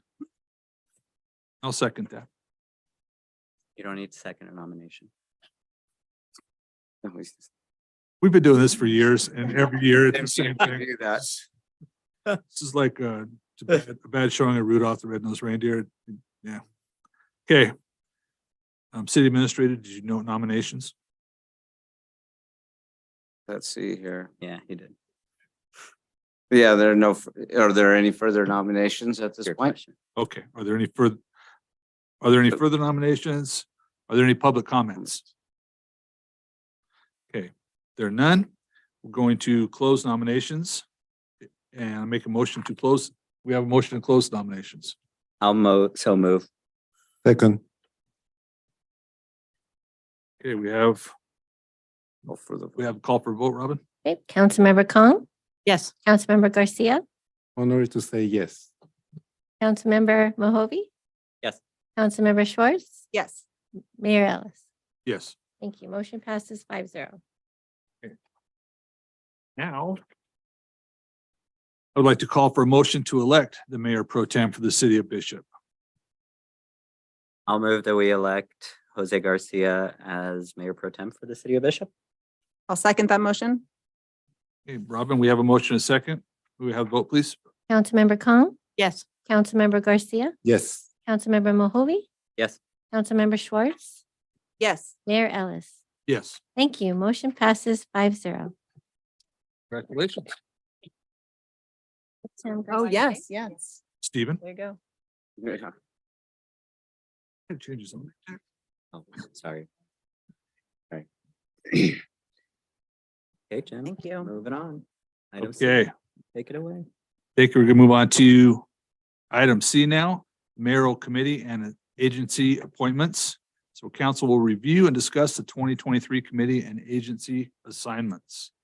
So, are there any questions from the council on this?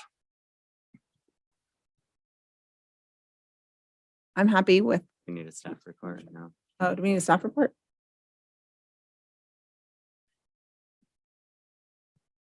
Any staff report? There is one and we can go over it here quickly. Okay. I'll just read this quickly if you want me to, Robin. Following the reorganization of the council, the current Bishop City Council Committee and agency assignments list is reviewed. If modifications are requested for the 2023 calendar year appointments and understanding that a few of those committee and agency appointment obligations could begin as early as the first week in January, the mayor may request approving the proposed modifications at the meeting or at the next regularly scheduled council meeting. So it sounds like if we know what we want to do tonight, we can make those changes. If there's any question, scheduling, things like that, then we can wait until the January meeting and uphold this list until that meeting. Okay.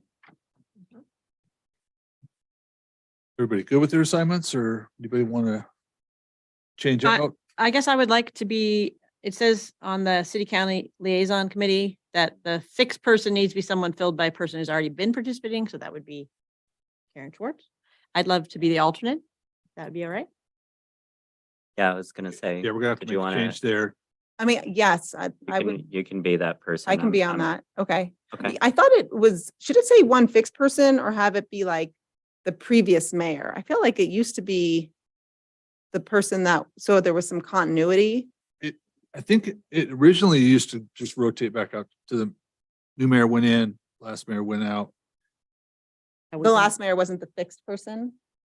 Wasn't like Yeah, the, yeah. that's how it went last yeah, time. Yeah. Yeah. I remember asking Elaine about that, and she wasn't sure if it has to be that it should be a person that previously has been participating. And also, as mayor pro term, I would like to be part of that liaison group. So do you wanna- I'm okay with Karen being the alternate, but if I can just attend as when we were in school, as not enrolling in the class, but just participating, just listening in the back of the, yeah. Auditing. Auditing. I don't know that we can do that. I don't know that Can we? legally. With though around more it. than You can have two. three. Maybe not. That can't be four of us. No participation. I mean, you can certainly obviously attend any public meeting as you want to. But we definitely need two designees to participate. I don't care who attends, you just can't participate. How do we define who is then?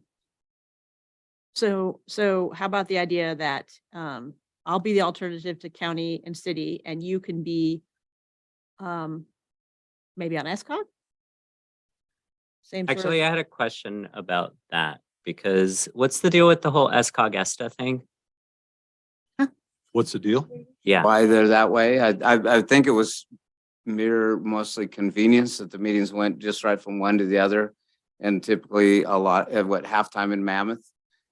And so don't they have were to do already that. there. You don't have to have, like, there's lots of people that are on SCOG that aren't on ESTA from other jurisdictions. Oh. Yes. Let's take a step back here. Let's just go Does- through, let's just go down this list then. One at a time. Yeah, let's just beat this thing down. Sure. Bawa, we have I Stephen. love talking about sewer. Don't take me off of that. No, we would not want to waste that. No. Are we good with that? That's fine. Okay. Okay, the executive committee for fire, I think we're where we're at We're there. into methane. Still good. We have Mayor Pro Tem and Mohovy on that with Karen as alternate. We good there? Yeah. Yeah.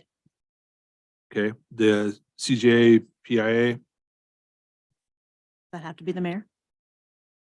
That, that one is basically just going down to that meeting that you went, did you go to that meeting? You didn't go. We didn't, that's all that one Fun one. is you go to the meeting, and vote for the board members for the JPIA. Yeah. That's all that one is. I could be, you could bump me up in that one if you'd like.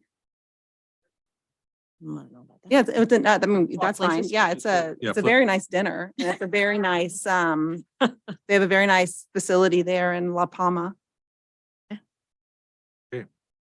now we'll get to some fun here, the city county liaison committee. So I will move into one seat. Yes. Do you want to be I mean, I'm happy. I like being on it, but if you want to, I can just go as a public. okay. Yeah. Should we, instead of saying one fixed person, have it just be the outgoing mayor, just so it's, I mean, it's definitely for continuity and, but, this is an unusual situation where, Mayor Ellis has already been the alternate and kind of evolved. I think it was just to keep at least one person going to that meeting that's been in all the previous meetings, but so I think that's why it's set up that way. And I'm not sure how we kind of arrange that it doesn't, there's no way to do that other than the way we've kind of been doing it. Just keep rotating through. So Jose, you're gonna have to wait till next year. But he'll be the alternate, right? But he can show up. No, You can be the You alternate. can be alternate, Andy, Be the alternate. or, It's fine. but you can show up anytime, yeah. Yeah, you can be the alternate. That's fine. Or, oh yeah, Yeah. Karen, if you want to be the. No, it's alternate. fine. I can just show up anytime. The biggest problem with me is keeping my mouth shut when I'm at meetings. So maybe I'll just zoom in. Maybe you should be the alternate. So we good on there? Yeah. Okay, thank you. All right, Desert Mountain Division, that's a voting delegate. Kind of stuck on there as president for the next 2 years. I like to stay in it. Leave it as it is. Yeah. Okay, SCOG and ESTA, I know this is me and Karen. There was talk here, someone, I I'd like- be interested I in like joining being SCOG, but I don't want to give up the LTC. I like being on both ESTA and SCOG. you would be interested in SCOG, but you don't want to give up LTC. Yeah, Yeah, because there's a conflict. You can't do ESTA and the LTC. and LTC. I mean, you can just leave me as All right, alternate. I'll flip seats with you. Well, I thought maybe earlier I heard Councilmember Kong asking about the SCOG one. Is that something to be considered? Yeah, I mean, you know, if Stephen wants to be on SCOG but doesn't want to be on ESTA, are those, but he doesn't want to give up the LTC. That's what it is. So, however it needs to work, whatever. I have enough stuff on my plate. Steven, if you want my SCOG seat, I would be happy. I mean, not I happy. think you should stay in LTC. So Stephen goes to SCOG, I'll go as the alternate. And Jim will give up his SCOG seat. Is that what I just heard? And would you like a ESTA seat? If you want me to have an ESTA seat, I'll have an ESTA seat. Do we need an alternate for ESTA? So I'm just looking. No, we All right, have here's, two. I'll take an alternate seat on ESTA and I'll give it to Karen. So I will do alternate on SCOG and ESTA. Oh, can we add an No. alternate? Well, to ESTA? it wasn't that the last meeting that was questioned because of the quorum and there, oh no, that was the SCOG. That was the wasn't SCOG. it? yeah. That doesn't have alternates on some agencies. We were the only jurisdiction that had an alternate. Yeah, we were the only one that Right. did. That's being prepared. Right. You're right. Now we're even way better. So Stephen and Karen on SCOG with me as the alternate Yes. and me and Karen on ESTA. Is that what I heard? Yes, that's what I heard. Okay, There is no. Oh, Jim, Jim. Okay. would anybody like the, oh, sorry, go on. EMCC, I'll go ahead and keep that. It's not something I really can go to, but the chief and I meet and talk about it, so I can stay there. Indian Gaming Local Community Benefit Committee. I have no idea what that is. I've been on it for 4 years. It's been a while. We're gonna leave that alone. Yeah, or maybe we should check, Robin, if it's even in existence. I think that was in the forum when the casino first started, that was an active group, but I don't think it's been active in years. All right, let's check that. LAFCO, Since I went to the LAFCO meeting, I will stay on LAFCO. You just Still got good? Just trained. say, yeah. Yes, I'm currently Okay, here comes the here chair. comes Steven's favorite one, the LTC. Oh, I definitely want to be on there. I'm pushing the trucker out this time. You're having Yep. fun with You this. are? I'd say leave you Yeah. guys there. Okay, Pushing it. Everybody good? Yeah. And this is one I think need to check is the North Sierra Highway Corridor Advisory Committee. There's not been a meeting in the 2 years I've been there. Okay, Owens Valley Groundwater Authority. Yeah, I'm the chair, so I kind of have to stay. yeah, you kind of stuck there. Was you good in the backup spot? yeah, Okay. And then the RAN, We don't meet. Well, they meet and I sometimes go, but I have no purpose, but I mean, they meet, but it's. I just watch. okay, we need for you to fill us in on that. all. You better stay on that one. Sounds like we just got a briefing on that. Okay, thank you. Okay, everybody good there? Yeah. Yeah. Do you want to confirm, Robin, real quickly on your list to make sure we're,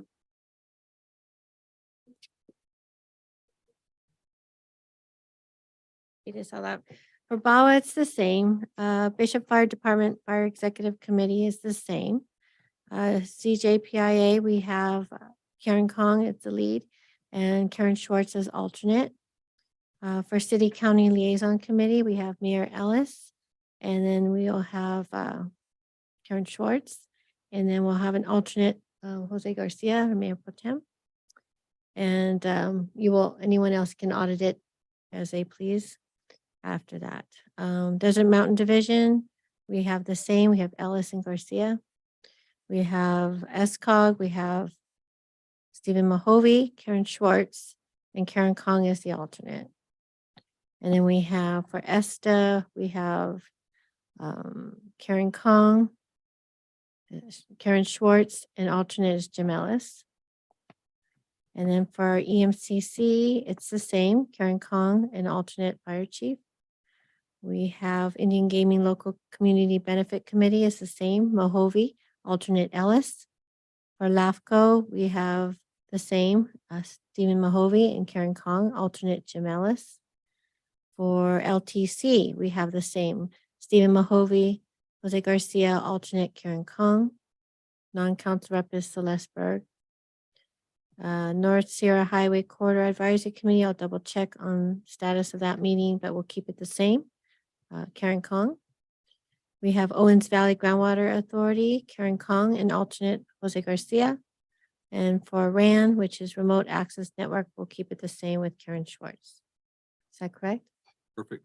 So back to the I'll move LTC that- quickly.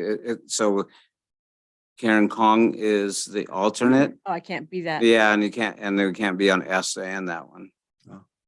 I'll So take just her alternate spot there. be the alternate on So- LTC. Can I be alternate on?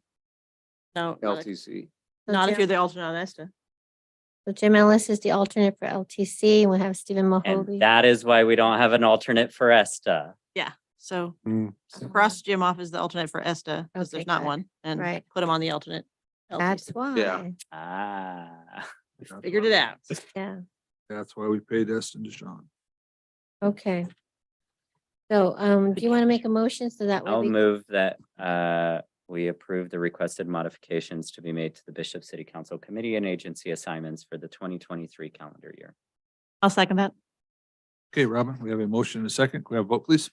All right, we have Councilmember Kong, Yes. Councilmember Mahovey, Yes. Councilmember Schwartz. Yes.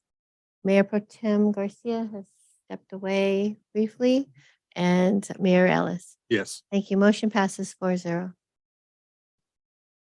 Okay. All right, we're gonna move on to future agenda items.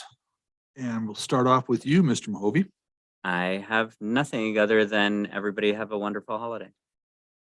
Oh, wait, that's not an agenda item. Agenda item, but It is, it is. agendize it amongst yourselves. In the future. We're like halfway, right? Councilmember Kong. I was struck by, when I was reading the Park and Rec report at the sort of transitioning major changes, are we doing this? Are we not doing this? I guess I would love to hear like a workshop or something from them, just to hear what the thought process is and see if we can have our 2 cents in saying, sort of the direction that Park and Rec goes.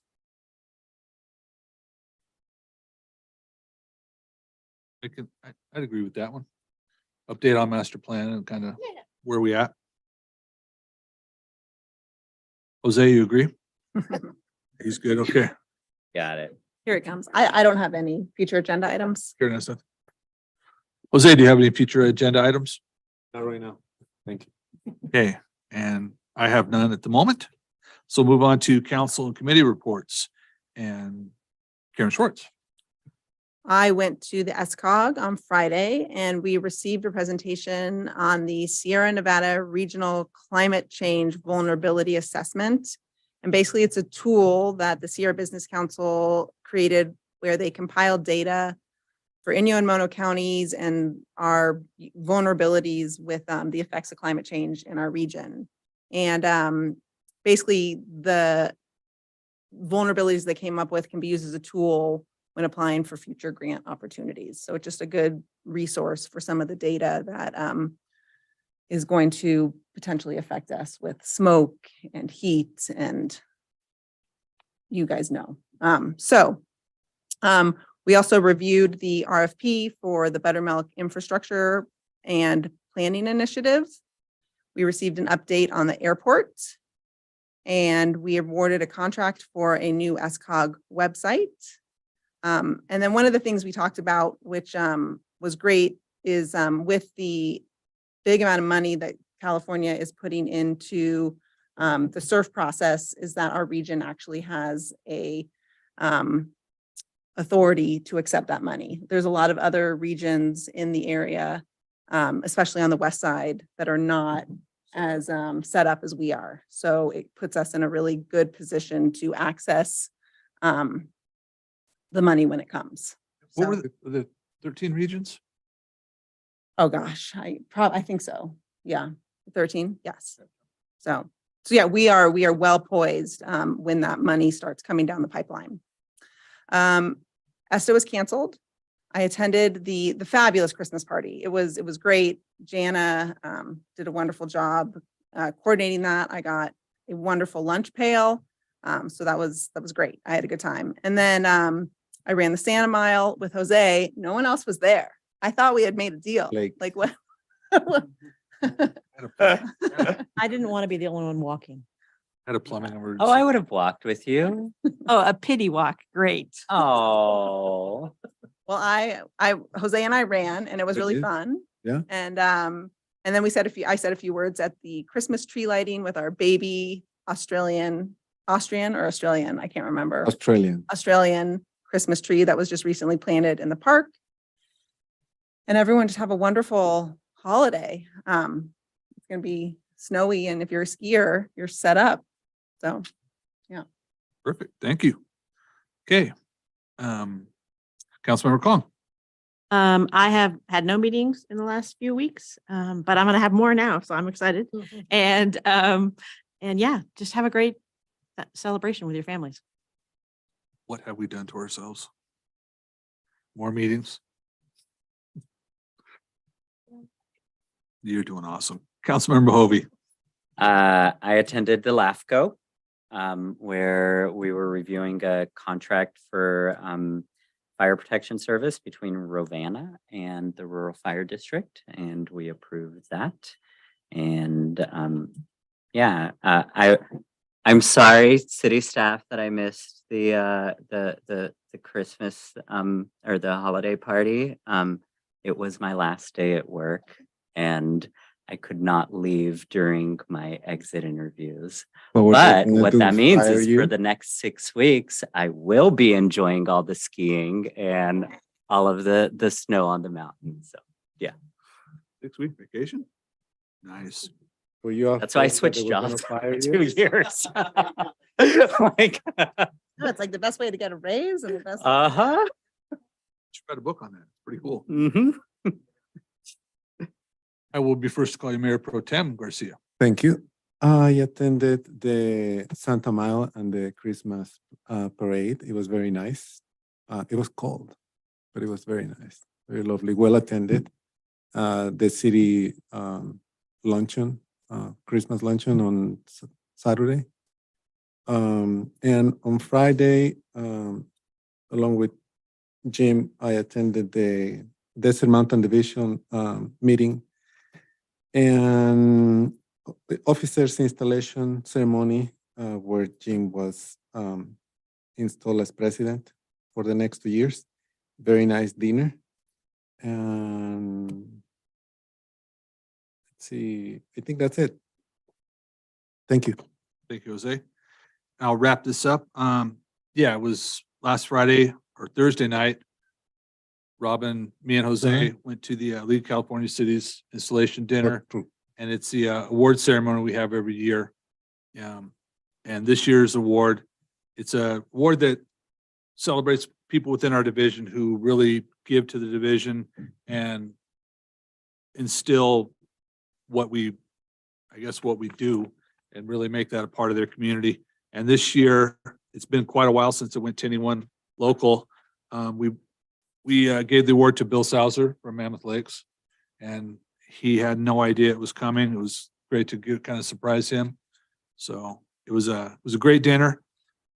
During the meeting, we talked about, I know I brought it up after we got back from Monterey, I believe. The advocacy policy was adopted by the league, and just so you guys know, there's 4 components to it, and they're, like we said, kind of standard within California cities at the moment. But there was a big focus from League of California Cities, and we had some meetings while up in Monterey with some of the key players in the California cities, and the homelessness problem that's kind of prevalent everywhere. There's a big focus on that to make California invest in that and actually spend the money wisely to solutions that work. There's the increase the supply and affordability of housing. And along with that, there was a big focus on retaining local control. We've asked California's kind of taken it upon themselves to solve the problems for everyone with a big blanket. And the cities are now kind of fighting back saying, we'll help you do it, but let us make some of the decisions. There was a focus that kind of came out of a lot of discussions on improved public safety over the past few years. The components of public safety have been kind of getting blurred a little bit. And I know our department's seeing, every department's seeing kind of a hurting there, that people are trying to get out of that business or not wanting in. And there was a focus. And what these focuses are, this is what League of California Cities will go to battle at the legislative level to help get done. And then the last one was it's to safeguard local revenues. And I know Jose came up and there was a great discussion about it. And there's a ballot initiative getting ready to get put forward in 2024 that will basically require all taxes, and the way they word it too is fees. Pretty much anything a city charges will have to go before voters and be approved by 2/3 majority. So there's And it's gonna be retroactive to January of retroactive to January of 22? Yeah. 2022. So if passed, it's gonna affect a lot of cities, a lot of communities. Yeah, a lot of, basically within all the communities that passed anything, that they'll go away if this passes. So I will keep you informed on where that's going, and as it comes forward, there's action alerts or we need to get involved and see what's on the agenda there. So that's been about it with me. I along with Steve and everyone else, wish everyone a happy holiday. It's been a great year, and I know next year is even going to be better. We're going to do a lot of building. So with that, we're going to adjourn this meeting. Well, we have a meeting canceled on our December 26th meeting, and we will adjourn this meeting until January 9th, 2023 at 6 p.m. Good night. Nice job.